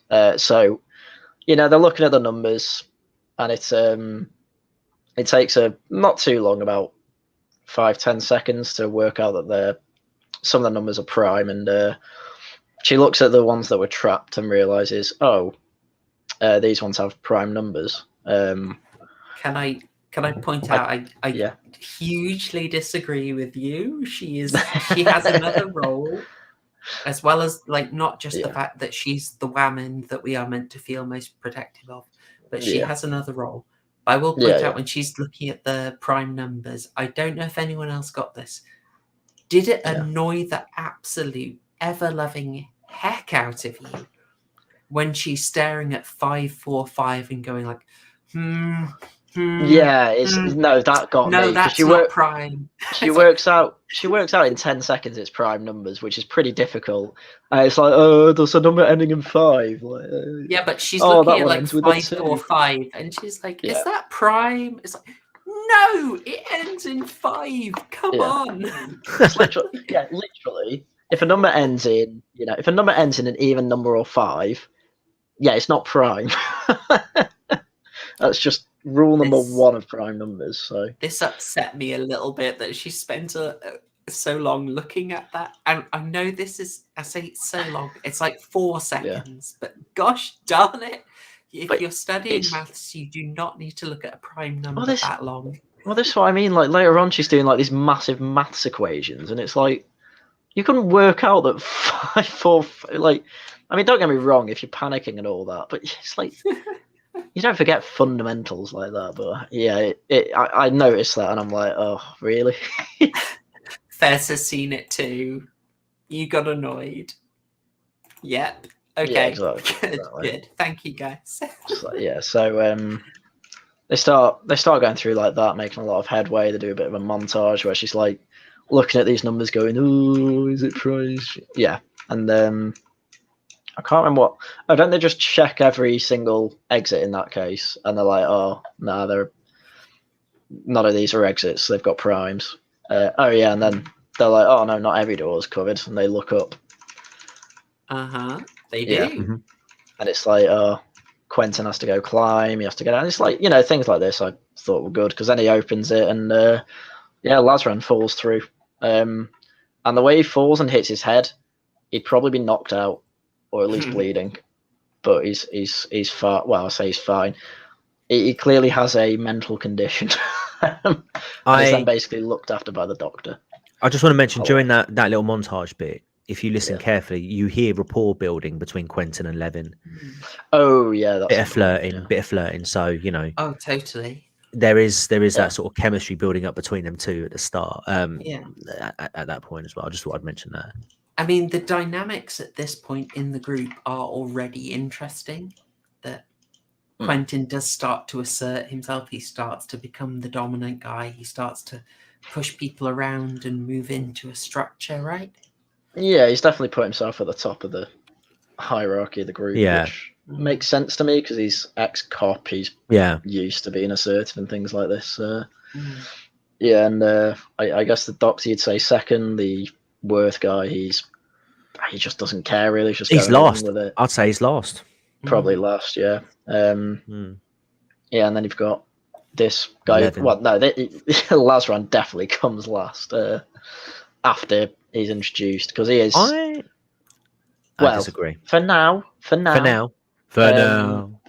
Yeah, because he. I want to point out before chat screams at you that he's Kazan, not Lazar. Kazan, sorry, yeah. I just got to get that right. Yeah, no, sorry. Fine.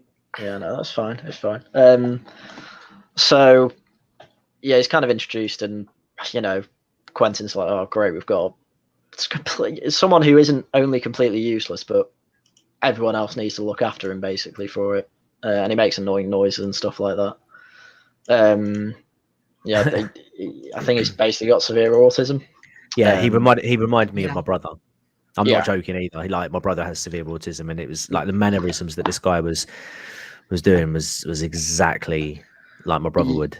Yeah, I behave. mean, I've looked after severely autistic people Yeah. on my pilgrimages, and yeah, this is how they act. So it's like, Yeah. you know, yeah, they absolutely need someone looking after them at all times. How he's survived so far is bit of a mystery, but you know, they found him. Fair enough, whatever. Because we don't. Sorry, It's what? carry on. No, it's fine. You go. I was just gonna say, I like how they handle it. That he's severely autistic, and it's a proper pain in the ass for them. They don't hide. Like, he's not made like a golden special child. Like, he's treated like he's very, very human. Yeah. But It's not. they're not hiding how much his autism gets in the way. Yeah. There's a film I was thinking of where they had gosh, it slipped my mind. But Predator. they had a deaf kid, and they made a point that the kid was deaf, and it then had no impact on the movie at any point, even when it should have. What was that film? That drove me nuts, because I get really annoyed with how deafness is done in movies. It's I don't know. Was it? Gosh darn it! What was it? I don't know, but all I could think of was like the juxtaposition between this and like that Predator versus, well, that remake they did back in 20 whatever it was, when they had that autistic kid who had them. A drinker actually reviewed it. Oh, The Predator. Predator. That's it. Yeah. I didn't see it. Just the way they treat autistic people in that one, and compared to this one, it's like you can tell times have changed somewhat. Oh, is that the new Predator film? Yeah. Where they're like one with like the super power. Yeah, exactly. Yeah, a bit weird. I like to say, like, this film, it risks touching on a few raw nerves, because I think it does genuinely portray a quite realistic group dynamic. Like, it's very noticeable that the Doctor instantly starts caring for him. Oh yeah. And there's some really savage stuff about people kind of looking at him like, we're very this guy's gonna make our work very difficult, and it's like very uncomfortable, you know. Mm-hmm. Yeah. Quentin's just like, as I say, it's like, oh great, really. I mean, it gets more explicit as it goes on. So yeah, I mean, so after they go up, because there'll be more to say about him later, obviously. He becomes. I mean, yeah, he's the second plot device, basically. Which, I mean, how do you develop a character like his? I don't know, to be fair. So, but after they go up, the Doctor and Holloway, I should say, and Quentin start having a conversation about. They start asking questions about the cube, which I think are totally justified. So her thing is like, oh, it's the government, it's the deep state, we've been put in for experiments or whatever as lab rats, and you love this. I like this. I like this conversation. She turned into Alex Jones. Yeah, she did. And Quentin's like, oh no, the government's just a load of bureaucrats that don't really care and just want to get paid. This is actually some rich guy. Like, doesn't he reference Salamanca in James Bond? Yes, he does. Yeah, it's like, Christopher Lee love in the film. You know? Yeah, exactly. It's just like, oh, this is just some rich guy's like plaything. And it's like, you know, all right, fair enough there. Shall we pause at this point? Because I think we should probably talk about what's happening here in this film, which is that as much as these are characters, they're also this is a very stylistic, symbolic film. And these characters are very much representing archetypes and philosophical perspectives, which sounds very student film, but it works. Harry, you may disagree. So, you know, go on. Holloway is Holloway is your conspiracy theorist, your paranoia, your seeing motivation in everything. Worth is very much the nihilist. Quentin is what you might call a functionalist guy. You know, he's sort of, oh, we're all doing our bit. We're all just part of the system. We're all just keep our head down. Yeah. Levin is quite interesting. Well, she's the student. She's learning about the system, really, and hasn't fully developed kind of her place in it. I see her as something like a sort of bureaucrat or academic figure, like in the way that she always justifies the regime. Like, she's very Overton window. She always says there's an explanation, and she always thinks she can understand it. So she's very much a rationalist, I think. Yeah. Okay. And yeah, Quentin, he's a bit more. He's strong hierarchy. He's strong order. He's very much. Well, I think it's fair to say he's got a very basic hierarchical, traditional mindset that the film is not particularly well predisposed to. But it's sort of representing these views of society, whether there are sort of higher powers, deeper mysteries, whether it all means nothing, whether it's just, you know, Rev turn to monkey, or a kind of rationalist, euphoric perspective. What about Kazlan? Oh, that's an interesting one. That's an interesting one. Well, Is he the idea that the ultimate meaning behind things is unknowable? Because the cube is effectively a stand-in for society, right? I hate that interpretation. I would have seen Kazlan as a break in the system, like a chink in the armor, like that cog that doesn't quite fit, you know, the outcast of society. Yeah. You don't. Well, not only that, but then mad. The cube is a stand-in for society. It's a metaphor for society. Am I mad? Let me know, chat. He's the innocence. I like that. Yeah, I like innocence, the mystic. He definitely is not part of it. He sees beyond in a way. It's weird. He's not part of it, but he also completely depends on it. He'd die without it. Yeah.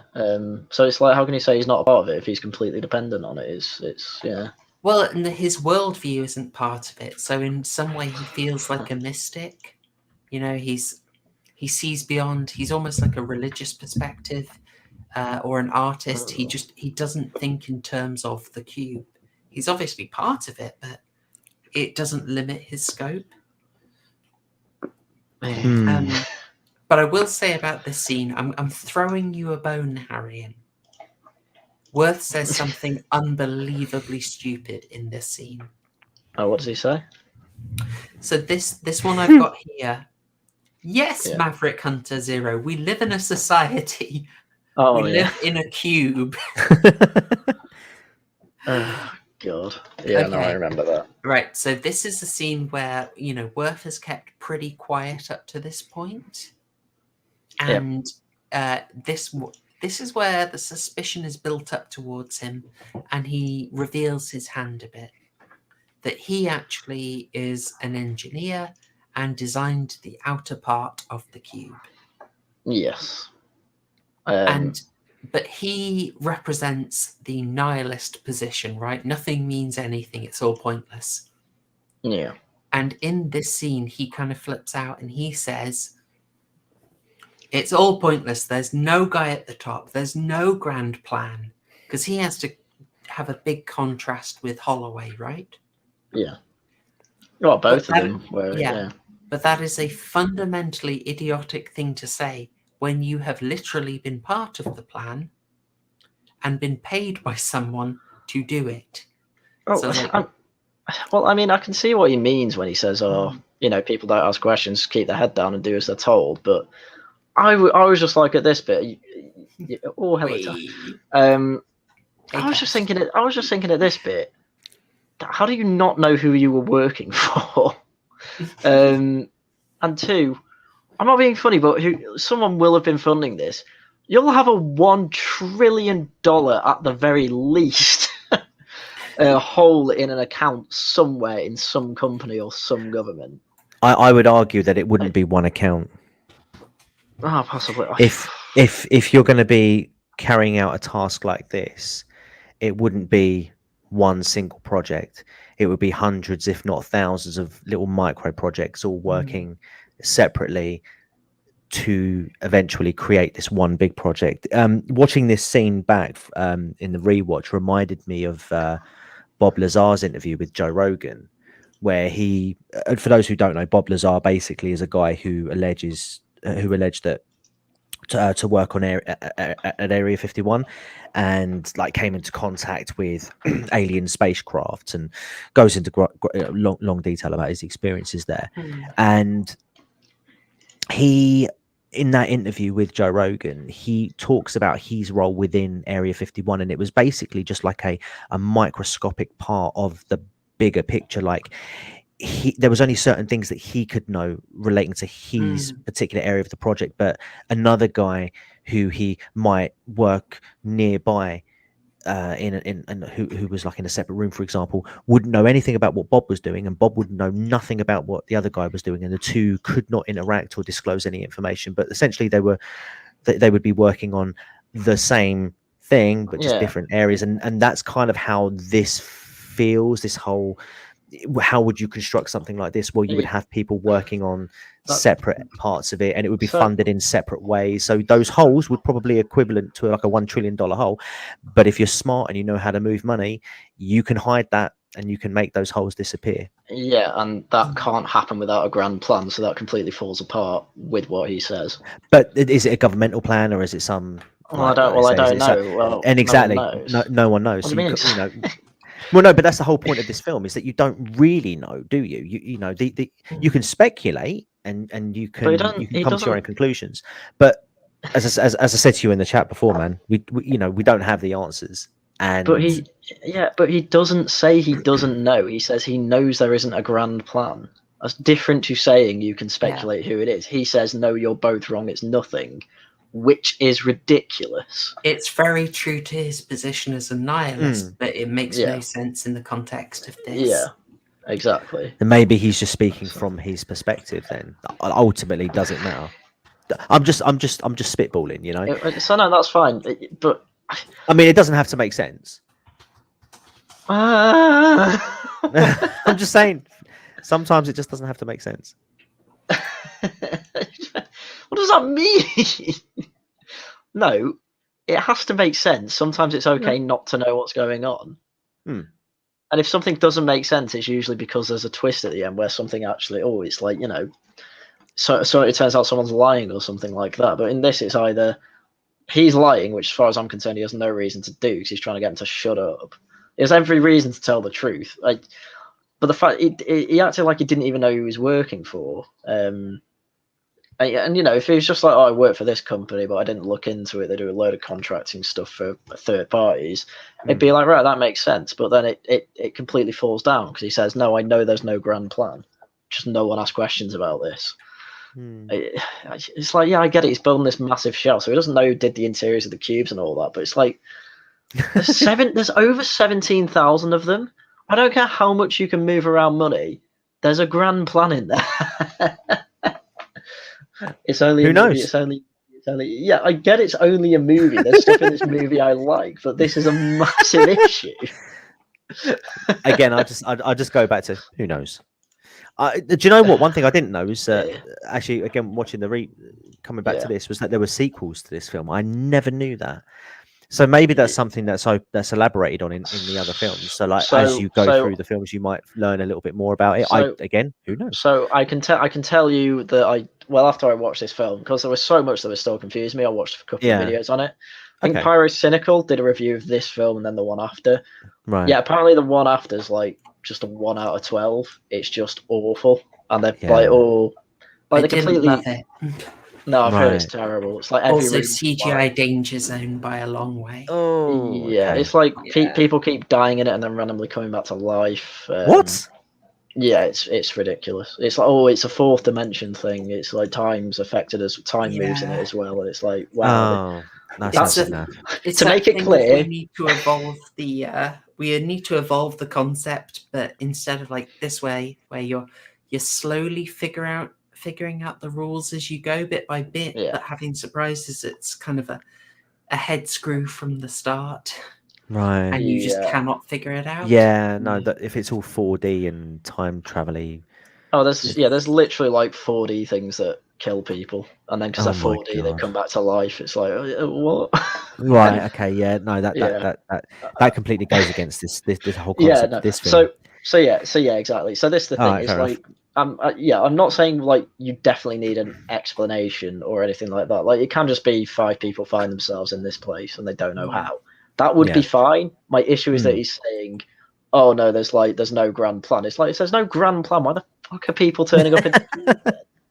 Do you feel like if what was I going to say? Do you feel like they sort of went with, okay, we're going to have one guy who knows something about the cube inside with them, and then they very quickly lost the train of thought and thought, okay, shoot, how do we tell this? Well, it's not even that they needed to know anything. They just needed someone going against those. Do you two. think- if he didn't know what- anything, it'd probably be better. Yeah, or what about if he, like, let's say for example, he knew he knew too much. It transpired that he knew too much, and then was put in here to, essentially silence him. Well, I mean, That would have made it. No. What I'm I'm not No, because hang on. obviously I know he doesn't know, and what I'm saying is, as a No, I hypothetical, know, what if they I get tweaked that, it a little bit to be like, actually, yeah, guys, I did work on the project. I didn't know who I was don't- working for. I started to look into it. They found out. Hence why I'm here. That would have made a bit more sense. Well, I think at that point they wouldn't even put him in a safe room. They just put him in one of the trap rooms. Maybe. just to make sure. But just to mess with him a little bit. I want to stick on that line because I think that's really interesting. Like, you're in this whole movie trying to work out what the heck's going on and getting little clues and stuff like this. Yeah. It's not definitive, but it's interesting. He knows it's mysterious. You've at this point, you've dropped some more information. Actually, someone can tell you a little bit more about it. But then from the nature of his involvement, you find out how secretive it is. And you also start to wonder, if they've put him in, are they sort of cleaning up loose ends? Are they hushing people up? Are they keeping it super secret by feeding people who worked on it in? And if so, why? Are they testing it? Is it a trial? You get asking those questions. Again, though, and then you're still speculating that there's a grand plot there, and he says there isn't, and that's my issue. All he had to do was say, "I don't know. It could be anyone. I don't know if it was the government. I don't know if it was a private mentalist."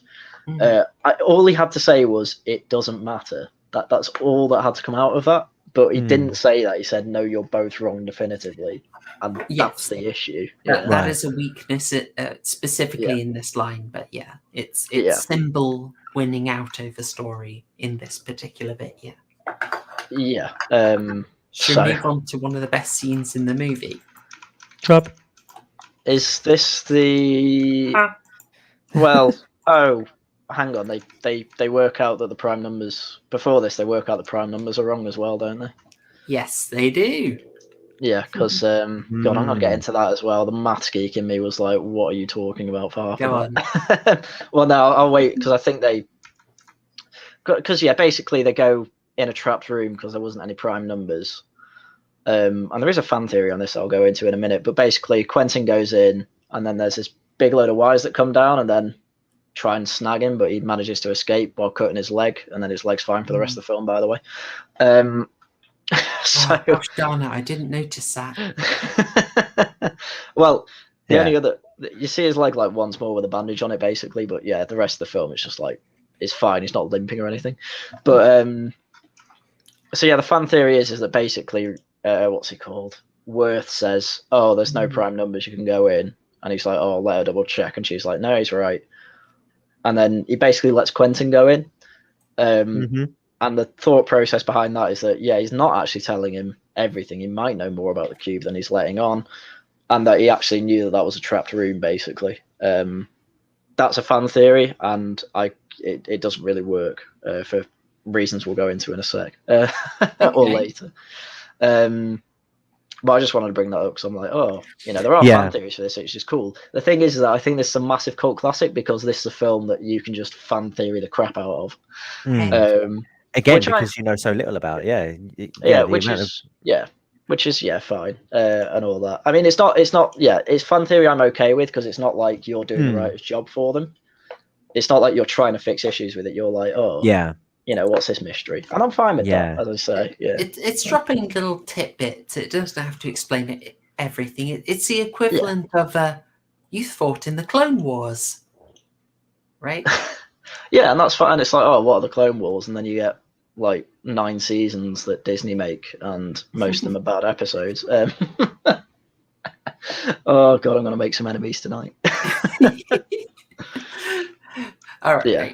So I think they have a discussion on the prime numbers there, and then what's she called?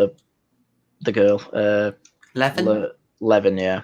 She eventually works out that it's not prime numbers, it's prime powers or powers of primes.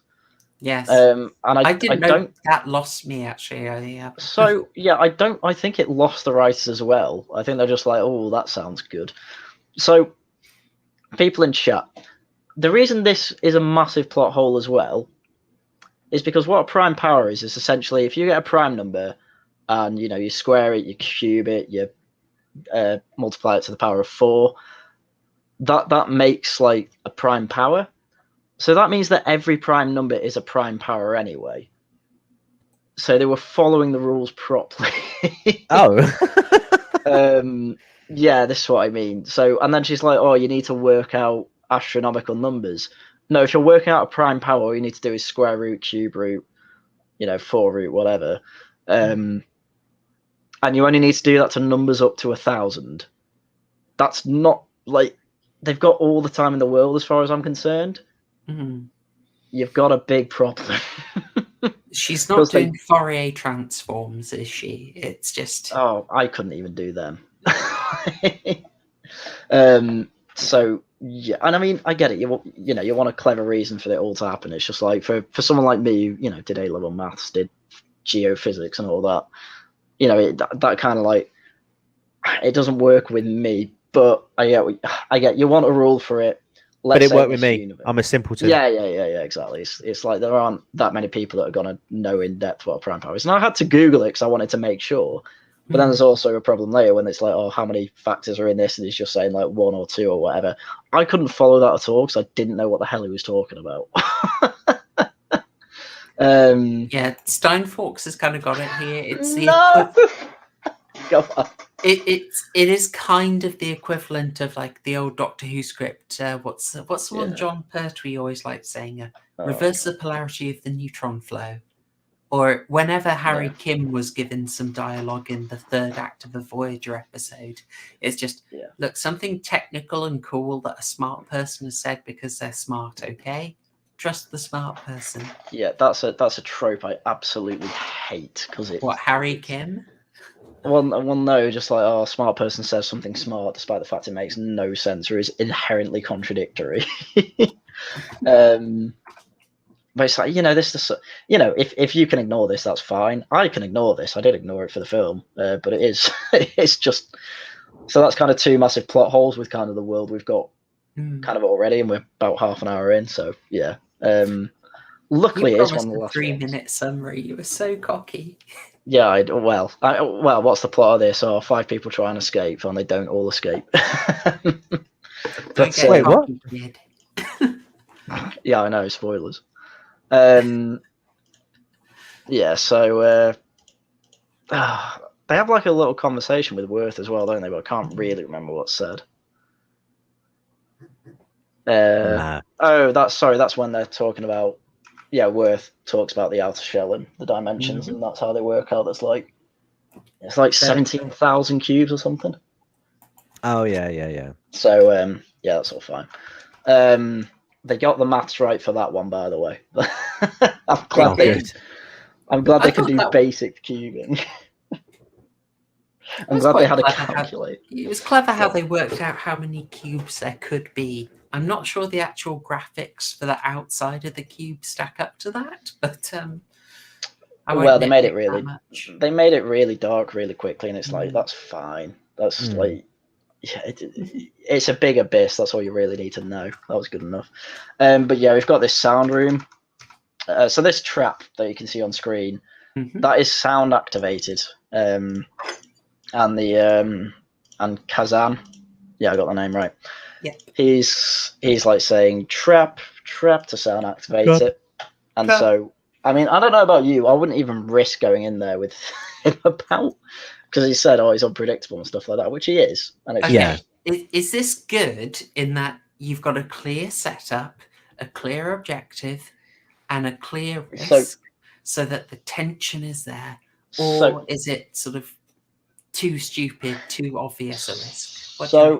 What I will say is that clearly Quentin, being who he is, being the leader and being a clear risk taker, I think it's completely in character for him to say, yeah, we're going down there. Because he is pushed back, and he does say, like, look, he's, what's he called? Kazan has got to stay back. That's right. Go in another room, whatever, because he's too unpredictable for that. And then obviously the doctor, well, she's a doctor, she's caring and a cook, so she's like, no, he's got to come with us, because I know you will just leave him behind.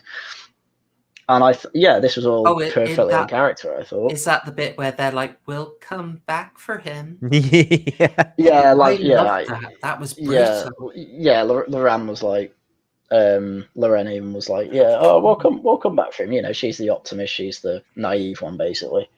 And yeah, Holloway just says, yeah, that's not true. Come on, that was great. That was great. Yeah, that was one of my favorite character moments of the whole thing. Just it gets the dynamic of the group set up really well. So from there, I think Quentin goes in the last. Do they get Worth through first? Yeah, Worth goes first. Hang on, I do have it. So yeah, he goes through first to try and what is it? He checks he checks the first door and he finds it's safe. Now is now the time to talk about a certain reading. I am absolutely going to leave the stream if you bring up the fucking gay allegory. I'm going to literally leave.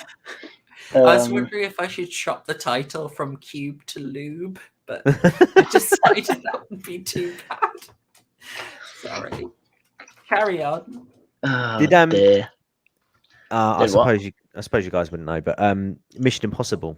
I got Mission Impossible vibes from this scene, just from the whole silent. Yeah. And, it's really tense.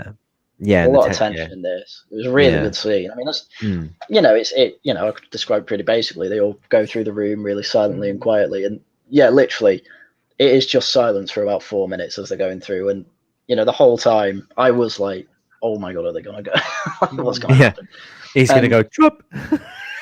Yeah, exactly. And I was holding my. It's like when there's a scene underwater and you just hold your breath because you're so into it. Oh. Yeah, exactly. So, the other three make it through, the two women and Worth, and then what's he called? Kazan goes down, but he goes down the wrong way, and the doctor's like, "What are you doing?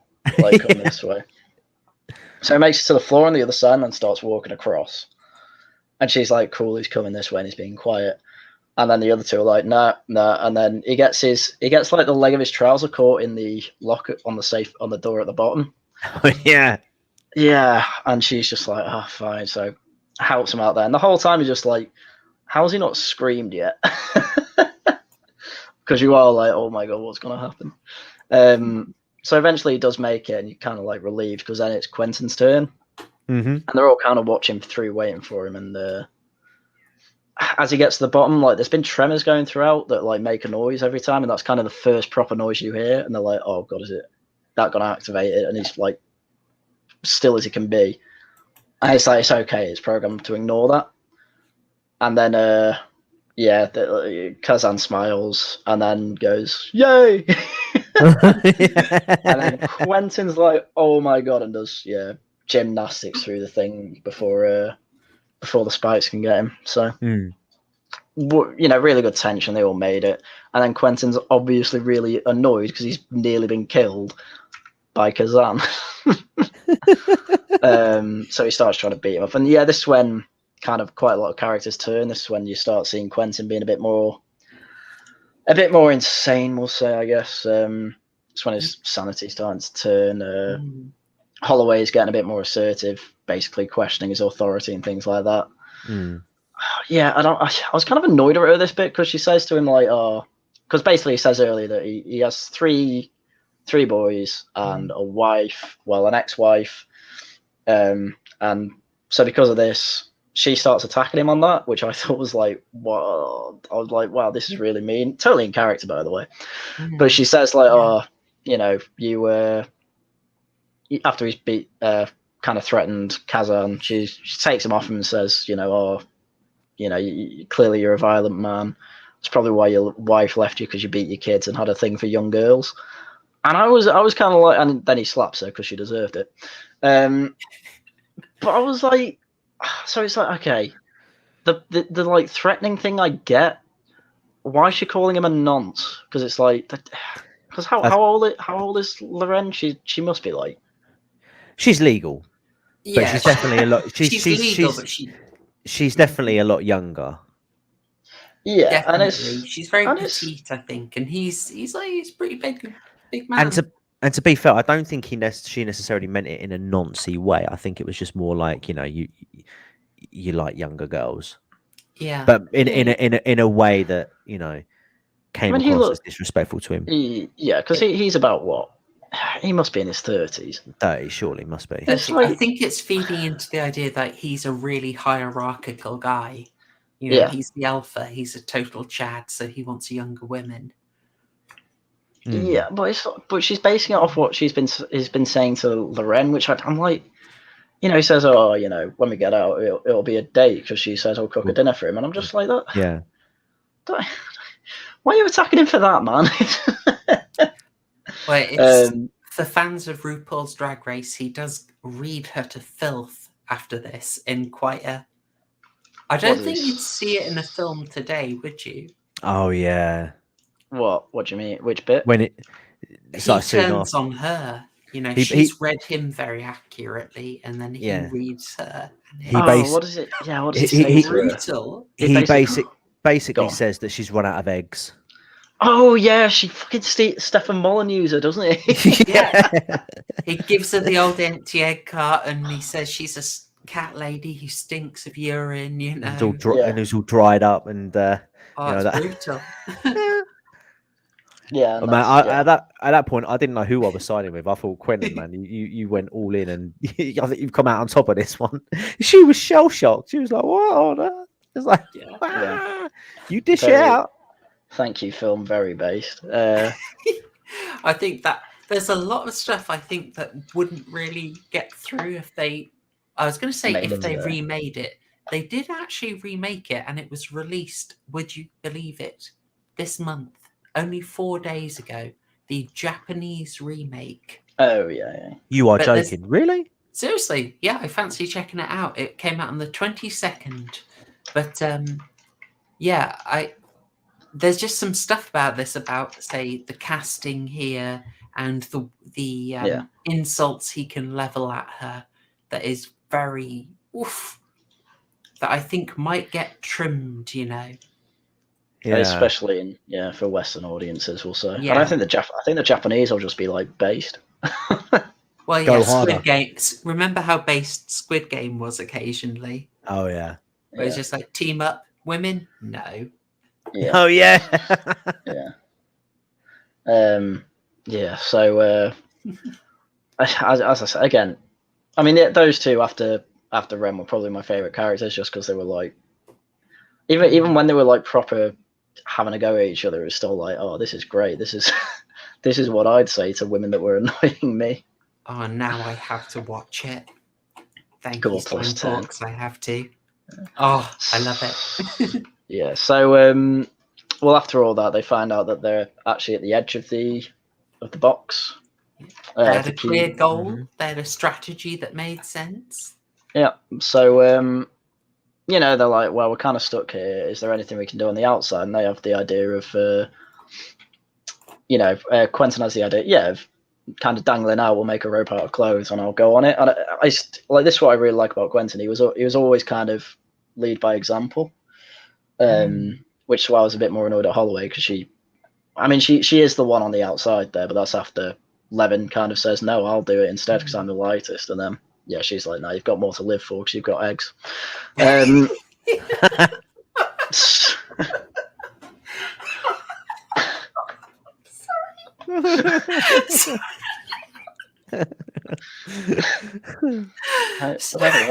never heard you laugh this much. Sorry, I wasn't prepared. Fertility bans. So yeah, she's made it to the outside, to the shell, and they're all 4 of them are there on the inside, feeding it through till it gets to the end, and she just about makes it to that one below her, and it's like, can't open it from the outside. All right, she tries swinging out to try and like touch the shell, doesn't quite make it both times, and then another tremor happens, and actually, as a geologist, I do have another issue with this, Oh, God. which I'll go into later, but I've just thought about it. I did get annoyed with, well, not really annoyed, but I did feel a bit confused. Like, she's swinging out, and we see there's nothing for her to swing at. You know, it's like, what are you reaching for? You got it's kind of like what would be a plan then, but they're desperate, and I don't really mind them trying anything. It might be like, maybe there's a hatch, which is there gonna be? Maybe not, but this isn't the worst thing in the world to do, I think. But it's the bit after the tremor that annoys me, because obviously they all let go because they all fall. And Quentin's the one that's like jumping up and grabbing the rope before it goes, and the other 2 grab his legs on the inside. So he's pulling her up, and she's climbing up as well. And then by the time he's like got his arm on her, and she's grabbing onto him, his facial expression just changes from kind of happy to, oh yeah, I'm gonna kill you, bitch, as John D would look. Yeah, Quentin he's not subtly acted, is he? I've gotten really into slipping D into the movies, so I might sort of do it every week, just sort of give everyone a little hidden Mr. D. Did you just say you have a habit of slipping D's in? What's the problem, Harry? What's the problem? Didn't think that was your MO. As long as it's consensual, I have no problem. So, but yeah, this was another bit I just didn't like, because Lion King vibes. Well, kind of. So, what's he called? Quentin's like there, he's in charge and all that, and he's got reason to not like her. But then, when they all let go, he's like instantly like, oh, I've got to save her, and then does, and still going with the saving. And then he's finally got her, and like right at the last hurdle, he's like, right, now I'll kill you. And I'm like, what in that scene actually changed his mind there for a start? Because if that were me, unless there's something there that kind of changed his mind, if she was like sarky as he just saved her, like, first time he saved a woman or something. Could it possibly be several days without food or water, the slow descent into madness, and a dried up old hag constantly nagging at him? He made a decision based on his own mental health. I suspect mental state. I think he reacted instinctively to save, and then he calculated. He made the decision afterwards, but yeah, it's not a particular thing to push him over the edge. He just kind of does it after he saved her, and it's like, what would his thing? Like, what are his motivations for actually killing her? It's like, yeah, she's really annoying. She said he slaps women. Sure, she was proved right literally seconds later, but on one level, she's angered him. She's angered his elephant, as they say in some circles. But on another level, circles. on another level, Yeah. she's kept Kazan around. Kazan nearly got him killed. Yeah, I was about to say. You know, Get she's rid of big Holloway. barrier. Get rid of Holloway. Kazan's a lot easier to then get rid of. I mean, Yeah. I mean, And Kazan did basically nearly kill him. Kazan, bless him, not his fault, but he is a liability. And Cube does not disguise that. He's a risk. And it was I mean- already it was already alluded earlier on in the film, just before they went through the spikes, that Worth and Levin were kind of prepared to leave Kazan behind. So by getting again, you know, still thinking maybe, you know, that, you know, if they still think like that, get rid of Holloway, and then these two will sort of fall in line, and we can move on without Kazan. Yeah, I mean, because from before it's kind of he's descending into insanity, but he's not made it yet, and I think he needs something to push him over the edge, and there was nothing here that did. Basically, if push was going to come to shove, if I had to justify this scene, I'd basically say he felt like his place at the top of the hierarchy was threatened by her. Yeah. And I'm like, okay, would he be quick thinking enough to think, oh, if I let that go, I'm at the top of the hierarchy? Okay, maybe not. It's just. I could just I think he'd be more in character if it kind of she got to the top and he's like, right, I've done my job, she's in, like, I'm, you know, manipulate it that way. But then he lets go. I don't know. It's kind of, it could go one of two ways, I guess, but I'd lean it more to, I'd expect him more to actually fully save her, and I just felt like they were wrapping up the tension there just to kind of release you at the end and hate him. But it's like, I just felt really out of character for that point. I think someone else had to push him over the edge. Something had to push him over the edge, because nothing did, as I say. But yeah, Holloway's dead. So they're like, you know, what do we do now? And yeah, Levin's like, oh, she has a bit of a cry. The other two are just, well, I don't think Kazan really gets what's going on, and Worth's just like, oh, she died, but I'm a nihilist, so boo-hoo. But then they all decide to sleep, and then yeah, you get Quentin just picking up Levin and taking it to the next room. Massive nonce vibes. Which I was just like, what the fuck is he doing now? And it just turns out he's gone insane, and he is talking to her, and he's really mask off in the scene. It's basically just saying it's got to be me and you who escapes because we can't trust anyone else, and it's like, you get the problems and all that. She's got the eggs, man. Yeah, so he's being really have a weird. fry up, mate. Have a fry up.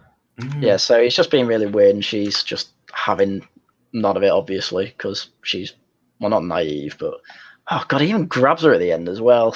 But then the other two. Oh yeah, you don't hear the door. Like, you see behind him that the doors are closed, the one that came through, and then he grabs her, and then literally 2 seconds later, Worth comes out to like push him to the ground, basically. So it's another one of those. The hero comes out of nowhere, but yeah, they will do this occasionally in this film, and when I say occasionally, I mean at very key moments. Yeah, exactly, and it's worth both times as well. So yeah. Quentin gets to do it at the end. Oh, Quentin gets the old magic appearance as well. Yeah. Oh god, yeah. So, god, because this happens as well. Because after Worth kind of stops her and had a go at him, he just starts beating. Quentin just starts beating on him. So at this point, he is kind of just fully mask off. Just, I will beat anyone up. I am in charge because of my strength and all that. And he throws him down to the next room. Well, like I said, Quentin symbolizes a sort of Chad dominance hierarchy thing. Like, ultimately, in this sort of analysis of society that Quentin has, it does come down to raw power.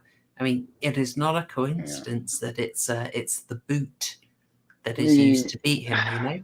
Yeah, the symbolism, Haryan, the symbol, the themes, the message. Going fully Starship Trooper on your ass. Totally, yeah. Violence, the supreme authority from which all of the authority is derived. Yeah, it's definitely going there. It's going anarchistic, really. Yeah. So. Yeah, totally. Yeah. And after he's thrown down head first, but somehow survives, they find that Ren's body's there, so they feel they've gone in a circle. Oh yeah, love this. Yeah. Oh, hang on. I have that for you without melted face. I need the non-melted face version. By the way, while I'm pulling up a version without the melted face, there are a fair few people here who weren't here for the start. If you want to do me a favor, do the standard YouTube thing and pour acid over that like button.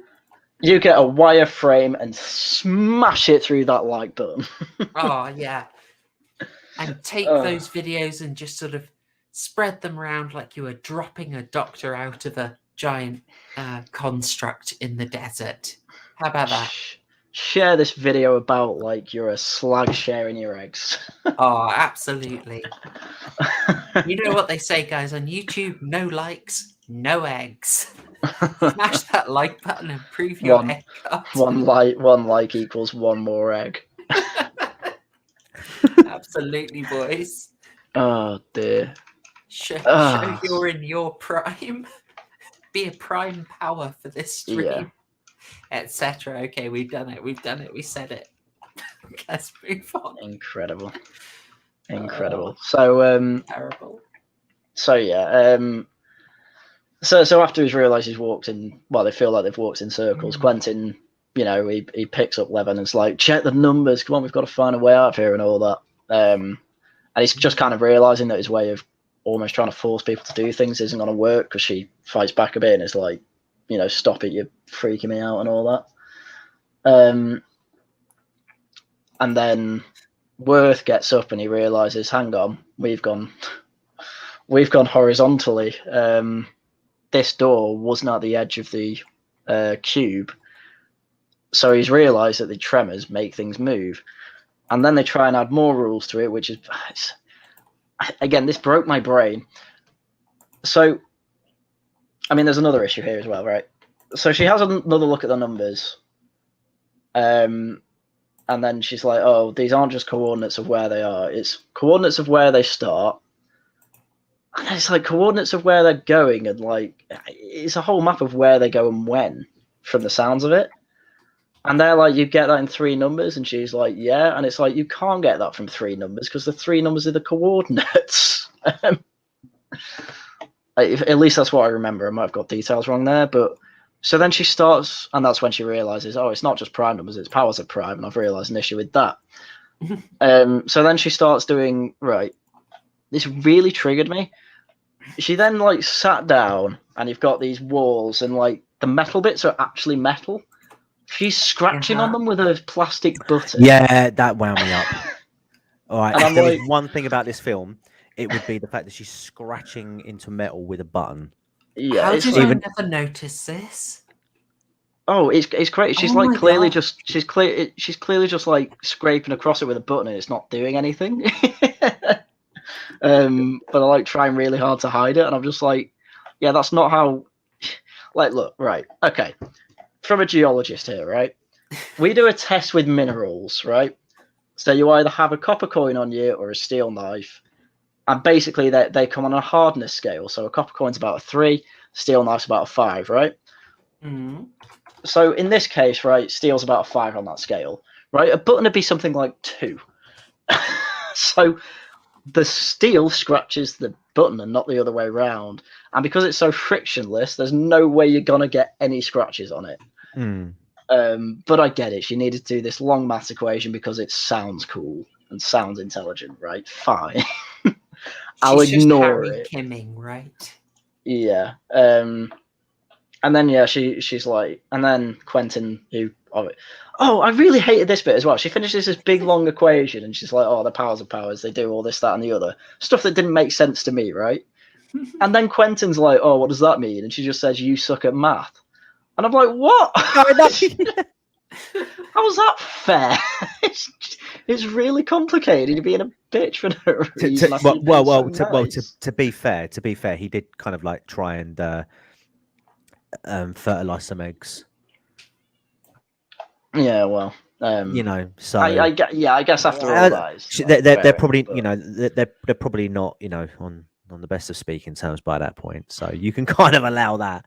But yeah, it's not exactly a gotcha, is it? Savage. How does my opinion mean 0? It was my fucking degree, you cheeky bitch. Terrible. I also see James De Silva here, clearly knowing how to Yes. clearly knows my weaknesses and has specifically written this. So, yeah, he knows I can't resist a reference to blockbusters. Yeah. Very cheeky. Very cheeky. Nice. Very nice. Well judged. Well judged. Oh Okay. dear. So yeah, they've developed a plan from here, which is basically right. We know the coordinates of, like, basically they found one before where the coordinates didn't quite match up with where they were, and they were like, this is supposed to be on the outside. And they realized from that that must be the bridge one. We've got to find the way back there. And because they remember the numbers, they know where it's going to be at what time. I kind of call BS on her remembering the numbers, to be honest. Yeah. No way. That's the issue. Yeah, I imagine. Well, I mean, some people can have photographic memories to a degree, but I think if Kazan was with them at the beginning of the film, then I might have bought that. You know, what number was this? Is this the same number? Yeah. You know, because then at that point, when they're having an argument, and she's like, "Oh, I can't do these. I can't work out these powers because the numbers will be astronomical." Again, as I explained before, they only go up to 1,000, and you don't need to multiply them, so that's bullshit. Yeah. So so from there, what was I going to say? Yeah, so from there, she's like, "Oh, I can't work out facts of, like," and then she just shouts out a number, and then what's it called? Kazan, sorry, just says, set up as like, this is our low point, right? We've got an impossible challenge, guys. Yeah, he says like, he just says 2 astronomical, and they're just like, "What did you say?" He's like, "Astronomical," and like, no, before that he said 2, and they're like, "Why'd you say that?" It turns out that he's a genius at when it comes specifically to prime powers. Now, you know, people like this exist where they have one specific talent.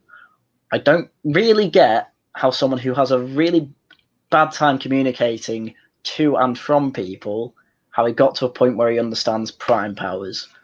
We'll go along with it. There's a problem of also, how's she going to verify that? How does she know? How she trust him? Well, I mean, she could take the time with that one particular one, but I can kind of explain this. You know, so with people with severe autism, they do tend to sort of excel at one, or, you know, like a few specific things. Like, for example, again, I'll cite my brother. It's quite funny. He has a thing for like the old TV magazines, the Radio Times magazines, and he could literally tell you what was on the front cover if you give him like the specific like week or month. He doesn't have to look. He just knows. He'll just like, so like, you'll say, what was the Christmas '93 one, and he'll be like, "Oh, it was Kylie Minogue," or whatever. And like, it's accurate, like, and it's not just sort of like a fluke. He genuinely understands. Obviously, that's not on the same level as what Kazan's doing, but I mean, it is entirely possible that even though he's got like severe social, severe sort of difficulty with socializing with others, from a mental perspective, if it comes to numbers, if that's what he loves doing, then it's entirely possible that he can just sort of like whip his calculations up just like that. Entirely possible. I personally, just life experience, whatnot, I found that believable, but I can understand why people be like, "Hey, what?" So it's kind of the only bit I have trouble believing is that so I can completely believe that he'd be vastly intelligent when it comes to maths. I just don't get how mathematical concepts were communicated to him when he has trouble communicating. And then, when it came to powers, it's just like, because these aren't simple concepts, but I'll take it. The other issue I'd have is that it's a pretty big contrivance that he just happens to be perfectly, superiorly, astronomically good at this one thing they need at this particular time. But hey, it's a movie. Everybody in that cube had a purpose, didn't they? I mean, if we go right back to the beginning, so everyone had their purpose, but Kazan didn't until obviously that moment, and then his true purpose came into the front at that moment. He was the one who could break down these astronomical numbers. Yes, I know. Wait, obviously you know more maths than I do, admittedly. No, So that's you fine, know, that's obviously that's fine, not. that's- But just ignore for that, the purposes of the story, like this, Levan or whatever her name is, could crack it to a certain point, but once the true sort of scope as to what the numbers actually meant was that they needed to go above that, and that's where Kazan's role came into play. And just but I'll just touching on that fan theory of kind of they're all put in there for a purpose. Again, that completely contradicts the thing of there's no grand plot. No, that doesn't contradict it at all. It's like we aren't given definitive answers, but we are given hints, and I think this is an interesting hint. Like, worth being in there is a hint to me that they are effectively clearing up loose ends, and when they're running the tests, and Kazan's inclusion here is a hint to me that they're running it as a trial to see if people can get through. That it is deliberately organised. That is how I would interpret it. So I'd interpret it as if they're going to do that, you'd at the very least have Lazar with someone so he doesn't end up just killing himself. Because there's no way he'd work out that's the pattern. Why? Just because he can't talk to people. No. Do you think that, if he understands the numbers to the levels where he can, according to the story, you think that maybe perhaps in his own mind, in his own way, he wouldn't be able to interpret what he's. I mean, because he was surviving fine on his own until he met the group. Well, we don't know. We don't know if he just stuck in that room. To be honest, we don't know if he didn't move. We do because we know that he doesn't like red rooms, and he was in a blue room, I think, at the time. So there was obviously a thought. There's obviously so he'd obviously been moving around rooms. Can you say that? Can I say what? No, we don't know he doesn't like red rooms because. Well, we do because he says he doesn't like red rooms. Yeah, this is like I know that the IQ bell curve memes, where like there's the super ultra mathematical explanation, and there's Chad Kazan just being like, "Don't like red ones." Glass. I was gonna say, when it comes to red rooms, we just know he doesn't like red rooms, and my assumption was just he doesn't like the color red. He doesn't like being surrounded by red. We don't know if he was in a red room before that. As far as you can really, based off the scene at the beginning, you can kind of assume that people start in white rooms. Because the guy at the start was in a white room when he woke up, and Worth was in a white room when he woke up. I want you to remember. And he was in a green room actually. So actually he was in a green room, so he was moving about. So I'm wrong there. There you go. This feels a little wrangling, but go on. I should probably actually do the thing, even though that's wholesome waifu. So, cheers. Yeah. Thanks, Duck.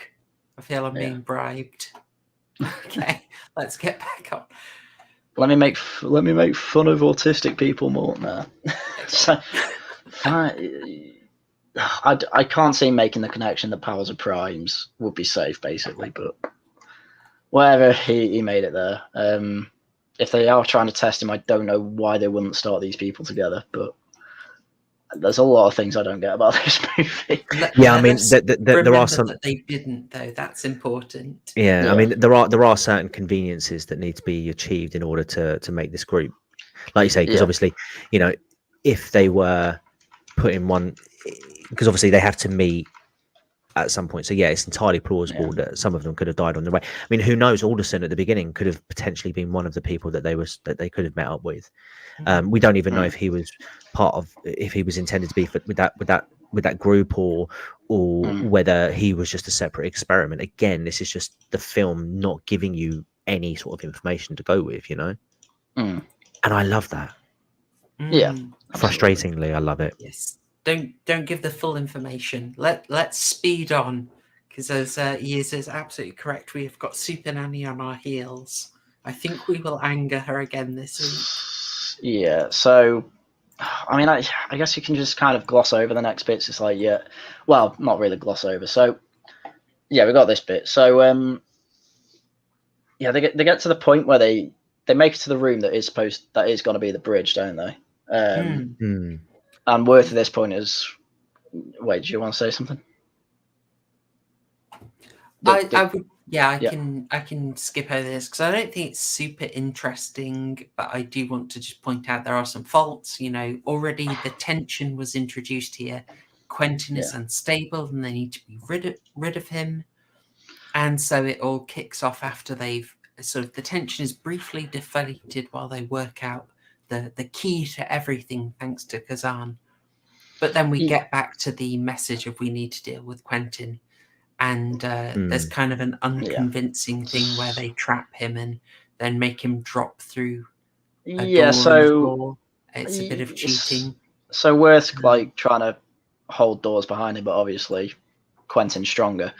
So they go in that room, he sees the two of them, and then Worth's under the other room, and he opens it at just the right time somehow. And there you see Quentin underneath, and then he pulls up, and then they go on their merry way. I'm going to gloss over the next bit because it's just basically they make it to the room they need to be, and then there's this random bit where they're like, oh, you know, Kazan might be left behind because he's not been quick enough, and we've started moving. It is to show that they do actually now value him, although as he is now very useful to them, how much that means in character terms is debatable. But I would point out that Cube is a very slim 90 minutes, and so it's just a time waster. It's just 5 to 10 minutes of they split up. Oh, you know, this cube can go anywhere. It happens to go in the room above him. Okay, fine. And it's the room they need to be in for the exit, or they make it to the room they need to be in, and then it moves to the bridge. So 17,000 rooms, as I said before, right? They've moved all about the place now. They're in like 4 rooms that randomly moved. Yeah. And you know, long story short, they make it to the exit. They open up a red room, and then they open the red room, and that's the bridge out. And God, I hated this bit as well. Worth's just like, nah, I want to die. Oh, this bit, yeah. Do you know what? Again, this is another bit that wound me up. It's literally like he's found his calling, which is to basically save these people and get out. And he's like, I just want to die. I'm like, what? Ever the nihilist, isn't it? You know what I mean? Yeah. True to form. It's like there's not like a redemption or like a change of outlook for him. It's like no, I have to play this role right to the very end. It's a bit like Game of Thrones where they have all this character development, and then you get to season 8, and it's like, what character development? That's what it felt like. So then Levan's there. Sorry, Plot Device is there. And she's like saying, no, it's not your fault, come with us and all that. And then she gets stabbed in the back by Quentin, who somehow fucking so he can't do maths, which has been made clear because we were directly told. He understands what powers of primes are and all that, so he knows the rules, but there's no way he can work it out. And yet it's just pure luck that he got there. I'm with you on this. There's something else we really need to point out because it annoyed the heck out of me. So as well as how the heck does Quentin find them? How the heck does Quentin sneak up on them? Let's not forget that Levin says something really stupid and wrong. She says, oh my gosh, it's the room we started in. Well, the red one? No, the one before it. Yeah.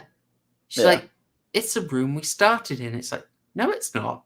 You were all in different rooms. You all started in different rooms, and then you came together. You know what she meant. I knew she meant that. Come on. No, don't sim. Just because she's a cutie. That's fine. That's absolutely fine. Well, what I think was more stupid is that they're like, oh, this was the room that's supposed to be outside the grid. But then they go in the red room, which was the one outside the grid. So they were wrong again with that. So, that's 2 major issues with it. So anyway, I'll just finish this bit off. So she gets gore, the gauze, and the superfluous stuff's good. So she gets stabbed. Worth gets stabbed when he's like, "Oh no, I've got to save her again now." and Kazan's just told to run, so he tries to get out. He gets grabbed on the shirt by Quentin as he's trying to get through, but he gets his leg caught by Worth, who's just been stabbed in the chest. He wouldn't have the strength for that, but there we go. Who knows? For those of you in the chat, if you look very closely, you'll see a smear of blood because basically, Quentin gets chopped in half at this bit as the cube moves. And after that, I mean, you can assume, you can assume Worth just bleeds to death there, which is fine. There's also a really nice thing that I hadn't really picked up on until the rewatch. Yeah. In this scene here, you've got Quentin's leg is in the bottom left. That's the only time you actually see it with a bandage on. I love as well. It's clearly a model. His legs are like much heftier. But it's fine. You can't see like half a corpse, though it would be funny.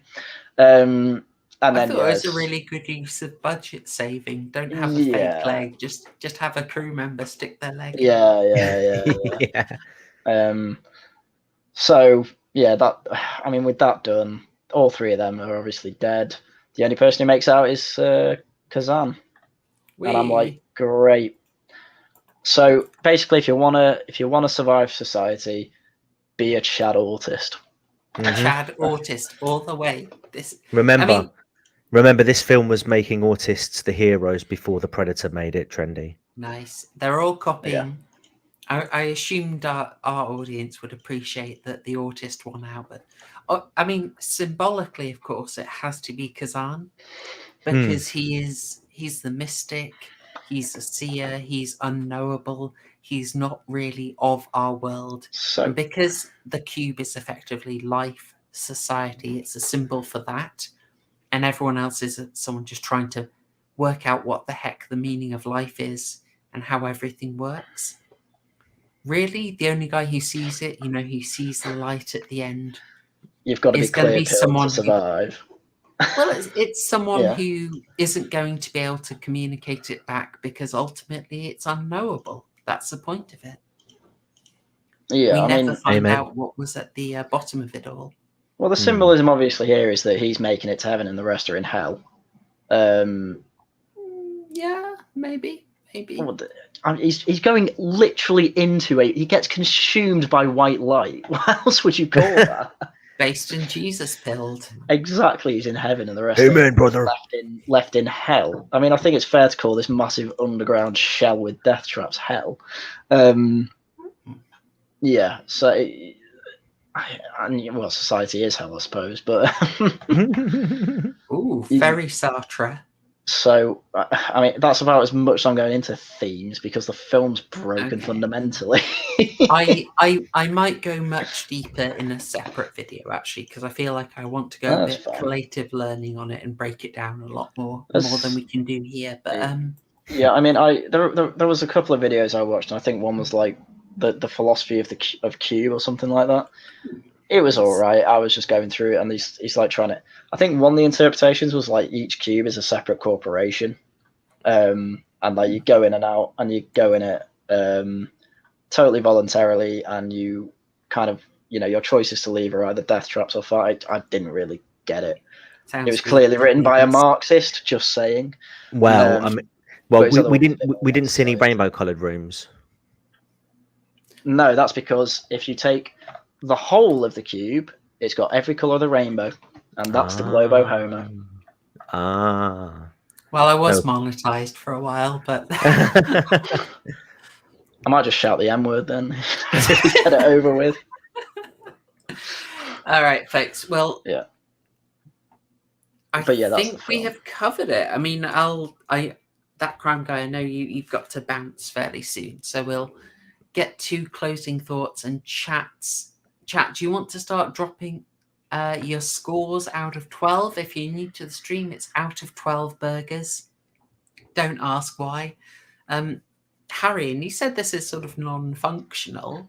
What's up with this? What's up with that? Oh, basically the only two things going for this are the characters, those that were characters, and the concept. They're basically the only two things that work with this.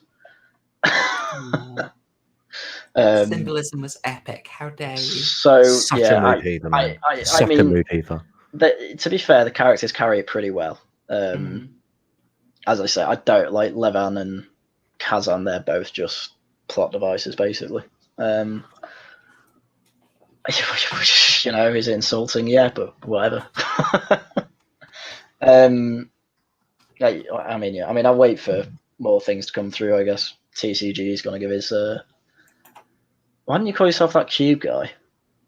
I did, but then you know, the stuff cube. the stuff that went on in the cube was pretty criminal. So. True. And Proper Horror Show just hasn't changed the name. I was going to switch it to Proper Horror Cube, and I forgot. I'll get it in there now. Oh no, I can do it even better. Put a Netflix logo over it and call it Cubies. Oh, can I steal that for my next vid, maybe? I attempted to quickly meme up something for the prequel, because the prequel is Cube Zero is going to do Cube Zero eggs. Oh. All right, I'm seeing scores come in. Okay, That Crime Guys, you want to give us your sort of round off thoughts? Yeah, I love this film. Solid. I remember it as a kid. I suppose, do you know what? I know Haryan has lots of problems with it, but I think for me, because I saw this when I was a lot younger, with friends as well, there's a lot of nostalgia there as well. The themes and for me wasn't really a focal point when I first watched this, but obviously going through the rewatch was that was more prevalent. But I just remember this film for what it was. It was just a bunch of people going mad inside various boxes. One thing that as well that you don't really sort of consider until you really think about it is that the cube only takes 2 victims, and that's right at the beginning of the film. Yeah. So when Haryan talks about the characters being something that holds the film together, I think that's probably there's a good reason for that. Yeah, because the story isn't so much about the cube, but I think it's about the people that are inside there and their experience and their struggle with what is understandably a very stressful situation. I would give this film 9 out of 12. Oh, yeah. No. I love it, and because the autists win, and obviously I have autism bias in my family, so of course that's always gonna win out. But yeah, I loved it. I definitely recommend it. That's lovely. I mean, we talked about that. This is obviously a philosophical movie. Philosophical symbolism's been built in, and the idea, that effectively the cube kills fewer people than other people do. We're getting full Sartre here. Hell as other people. Oh, good stuff. Haryan, would you like to give us your closing thoughts and score before we do the prediction? Yeah, so as I say, kind of the rules of the whole cube are fundamentally broken. We're told there's no kind of grand plot going on with the cube, and yet at the same time, we're told that there's reasons people have been put in the cube. Well, it insinuates anyway that there's reasons people have been put in the cube. It's kind of, it'd be okay if it was left as a mystery, but you are just outright told, no, there is no grand plan. It's just random. So I'm kind of like, what? And as I say, it would have been all right just to leave it as who the hell built this. But it wasn't. It was just it's just everyone kind of going along with it. It's like, I'm sorry, someone's going to say something when you're putting fucking acid in a cubed room with sensors that go off when someone lands in it. We know what room Claudia Webb built. You can't say the same joke twice. I can if I reframe it. Yeah, Dave Chappelle did. True. The whole thing with Powers of Primes was a bit what. As I say, the rule. The world building isn't there, but it doesn't need to be. That's fine. So as I say, the characters do carry this. So you had the lower tier ones. You had Kazan and 11 are basically just there to almost just tell you the rules and get them through it. But the conversations between Worth, Quentin, and Holloway were some of the better ones. The best ones in the film, really, just with the talking about who do we blame, what do we do. I just think it would have been better if it wasn't just so concrete. saying that he's right and the other two are wrong. Worth's right and the other two are wrong. And yeah, the atmosphere of the whole film's great. There was good tension in it and all that. So all those bits were, well written and all that. So what do I give it? I think I'd be too harsh if I gave it a 4, so I'd give it a 5 out of 12. I'm not going to give it cheese because it takes itself really seriously, and it deserves to. As I said, the characters were written to be serious and all that. So, I mean, don't get me wrong. There's all that tism in it. He was just trying to purposely trigger you in the DMs, crime guy. It worked. It worked. Yeah. Just thank God you didn't say this stuff to me before Nomos, and because I would have traveled, man. I would have come up. Say that to my face again.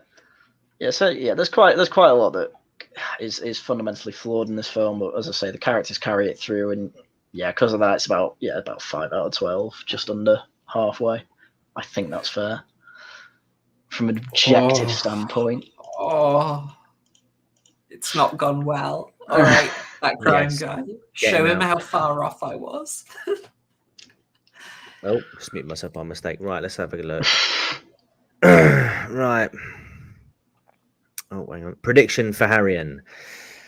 Very hard to call this one, as the story is minimalist but tight. Haryan may find the open-endedness frustrating and Quentin's turn to rage a bit too quick. When Quentin dresses Holloway down, Haryan will absolutely say based. Yes. He will find Kazan's mathematical skills too convenient and also object to Quentin both finding and sneaking up on the group at the end, despite the glorious schlock of it all. There may be a few observed issues around the maths and the logic of the revelation about them being in the starting cube.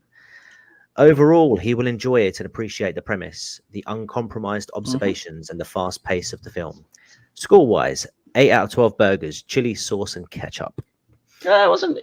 Do you know what? Do you know not what? too bad. You beat yourself up there a bit, Horrorshow, because I mean, a lot of the detail you've got spot on. It was just the score, really, and that's more Haryan's fault because he can't.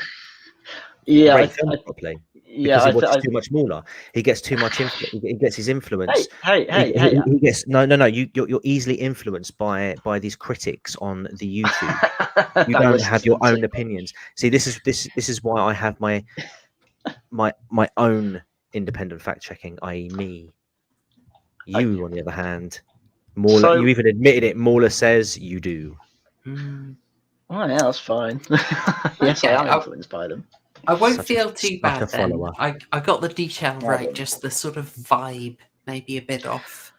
Yeah, I think if you just kind of, I won't say noticed, but when I say like, oh, there's fundamental flaws in it, they're the things that really do kind of knock 3 points off. So but overall it wasn't that bad. I probably would have given it an 8 if it didn't. Oh, he tried to fix those flaws a bit more. Right, so. You hear that, guys? He gave it an 8. Oh, fuck off. Not having that. I think this has been pretty appreciated by people. I'm happy with that. I mean, I think I'd take a slight issue that I think, Haryan, you take Worth's statement that no one is on top as too legit, whereas it's really just it's a perspective that's very demonstrably wrong. I think I concur, really. I love a strong premise. This film doesn't mess about. It's 90 minutes. In fact, it could probably trim itself a bit if we're honest, but I don't mind too much. Oh, really? There's a few shots that I think are a bit like the trippy shots when they're sleeping I didn't really like. But overall, I like it. It's very clearly strong on it being a premise, on being symbolic, and I was down for that.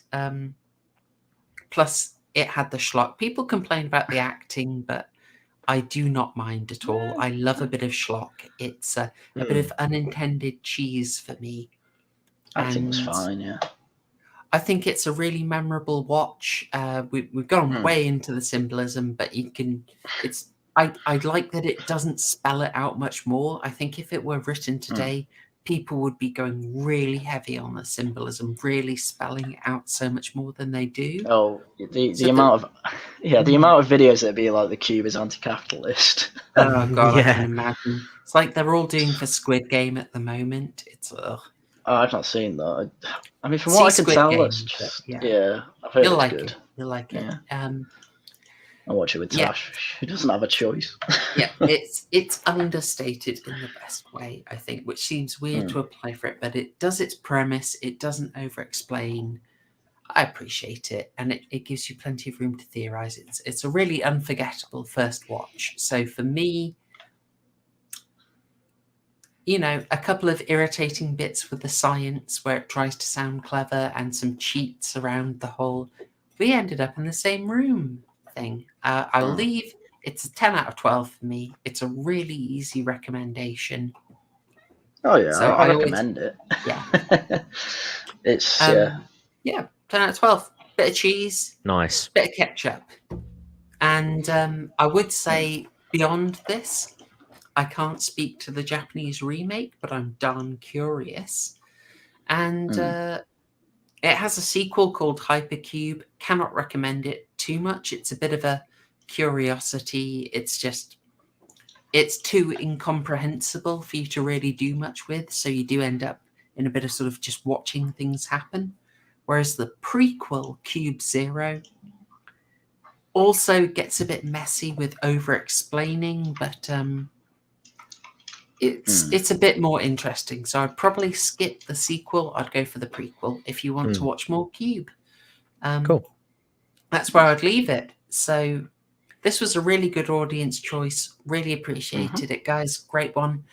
And after this, we are moving into our November arc. Yes.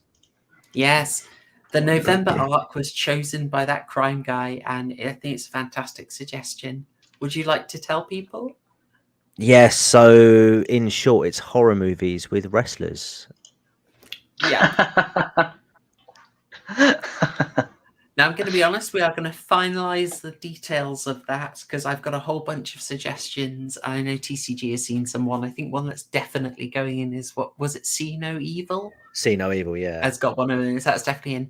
But I will get you, I think we'll try again. Shall we just put the whole watch list out for people? Yeah. We did for Jack the Ripper. I think that was good. So I'll get you that. I'll get you that list. I'm going to try and sneak something old in because I think using wrestlers in horror films has actually been quite a long-running practice. I can imagine. Even going back to the days of Ed Wood, obviously. If we don't get Doom in this arc, I'm going to flip my lid. And Predator. Oh, what a call! Yeah. Because obviously that's got Dwayne Johnson in. Yeah. All right. Do you know, I didn't even consider that, admittedly. I think we talked, and to be fair, I think we talked about Doom very briefly. I think horror movies we'd recommend. I think it was. Yeah. And I think I mentioned Doom. So how the flip did I overlook that? Good shout, man. Good shout. All right. We will get you the schedule. We will get you that schedule as soon as possible. And one thing I do want to mention is that on probably Saturday now, I'm going to do another emergency stream. As you imagine, Halloween is a busy time for a channel like mine. I'm going to do an emergency stream for Edgar Wright's Last Night in Soho. I'm so excited. I'm so excited for it. I think it's going to be more sort of straight horror. I'm really happy. So we'll do a spoiler-free section at the start, just like we did for Halloween Kills. And then we'll go into the details. So that should be fun. We'll do that for about an hour on Saturday. And I'm trying to get a video with just some recommendations if you haven't sorted your Halloween film list out. So I'll try and get that to you on Friday or Saturday as well. And I've just seen a quick question there from James De Silva. Kill list, if it's a Ben Wheatley one, yeah, it's not for everyone. It's very understated and trippy, but nicely disturbing. Very underrated, not very well-known horror film. Good shout. And so I will probably leave it there. massive thanks to Haryan and That Crime Guy. Really enjoyed this one. Thanks for having me on. Yeah, it's been really good. Yeah, That Crime Guy, anything to shill? No, actually. I am planning on making a video this Sunday for Halloween. So yeah, I suppose I'll shill that, I guess. You know, I'm a bit rusty. It's been a couple of weeks. I did a reading the other week of the Candyman on my channel, which was there was a book that I bought a couple of months ago, and I haven't even looked at it. And then I was just sort of going through the chapters the other day, and I was like, oh, there's one here about Candyman. I wonder what that was about. But before I actually read it, I read it live. Well, I read it in sort of like a podcasty type format. So go and check that out. It was it was quite horrible. But it was yeah. So go check that out. But yeah, I'm looking to do a video this Sunday as well. So production is going to be starting from tomorrow, ready for Sunday. Nice. And it's Halloween themed. Perfect. It's an actual murder that took place on Halloween. Nice. All right. Could say inspired. No. Could say inspired by. You could say inspired by urban legends. Okay. Oh, Slenderman. Right. So, what have I got to show? Oh yeah, I did a video yesterday covering the lovely weekend I saw, seeing some great people and some other terrible people. I think proper horror show. I think was theirs. Oh, are you more former or latter? I don't know, but yeah, I just did a quick 10-minute or so video, just giving big praise to Evelyn and Scrump for putting on the No Moss event in Manchester, with their speeches about local community. So I just had high praises to talk about that. I'm probably going to do a video tomorrow on Navarra Media, with their channel being taken down for about 10 minutes, and then literally everyone in the UK on Twitter saying reinstate them, including, Labour MPs, some Tory MPs, some Tory, it was everyone just saying, like, we're all for free speech. It was crazy because that never happened for anyone else in the UK, which is just mental. And Alex Jones is still off, so what can you do? So yeah, I'll give that a bit of a cover. And this weekend I'm planning to do Laughing at the Guardian, but I need to get guests. I've been slacking on that end, so see what happens. But regional variations on Tailed Features channel tomorrow as well, and think I'm streaming Sunday with British Knight on his channel. Nice. So packed schedule. Yeah, I know. I'll get through it. Oh, Haryan. So I'm seeing Tash Sunday as well. Yeah, she'll have to wait for an hour while I'm on stream, but she'll live. Bless. All right, folks. Well, we will round it off there. A whole lot coming, as you hear. Massive thanks to everyone who super chatted. That was an unexpected bonus and very welcome. Thanks to chat being really nice and lively this week. I love an engaged chat. And if you're watching on Catch Up, I hope you enjoyed it. Renewed thanks to my guests. It would be super weird if it was just me doing it. You guys were great tonight. And I am going to sign off there.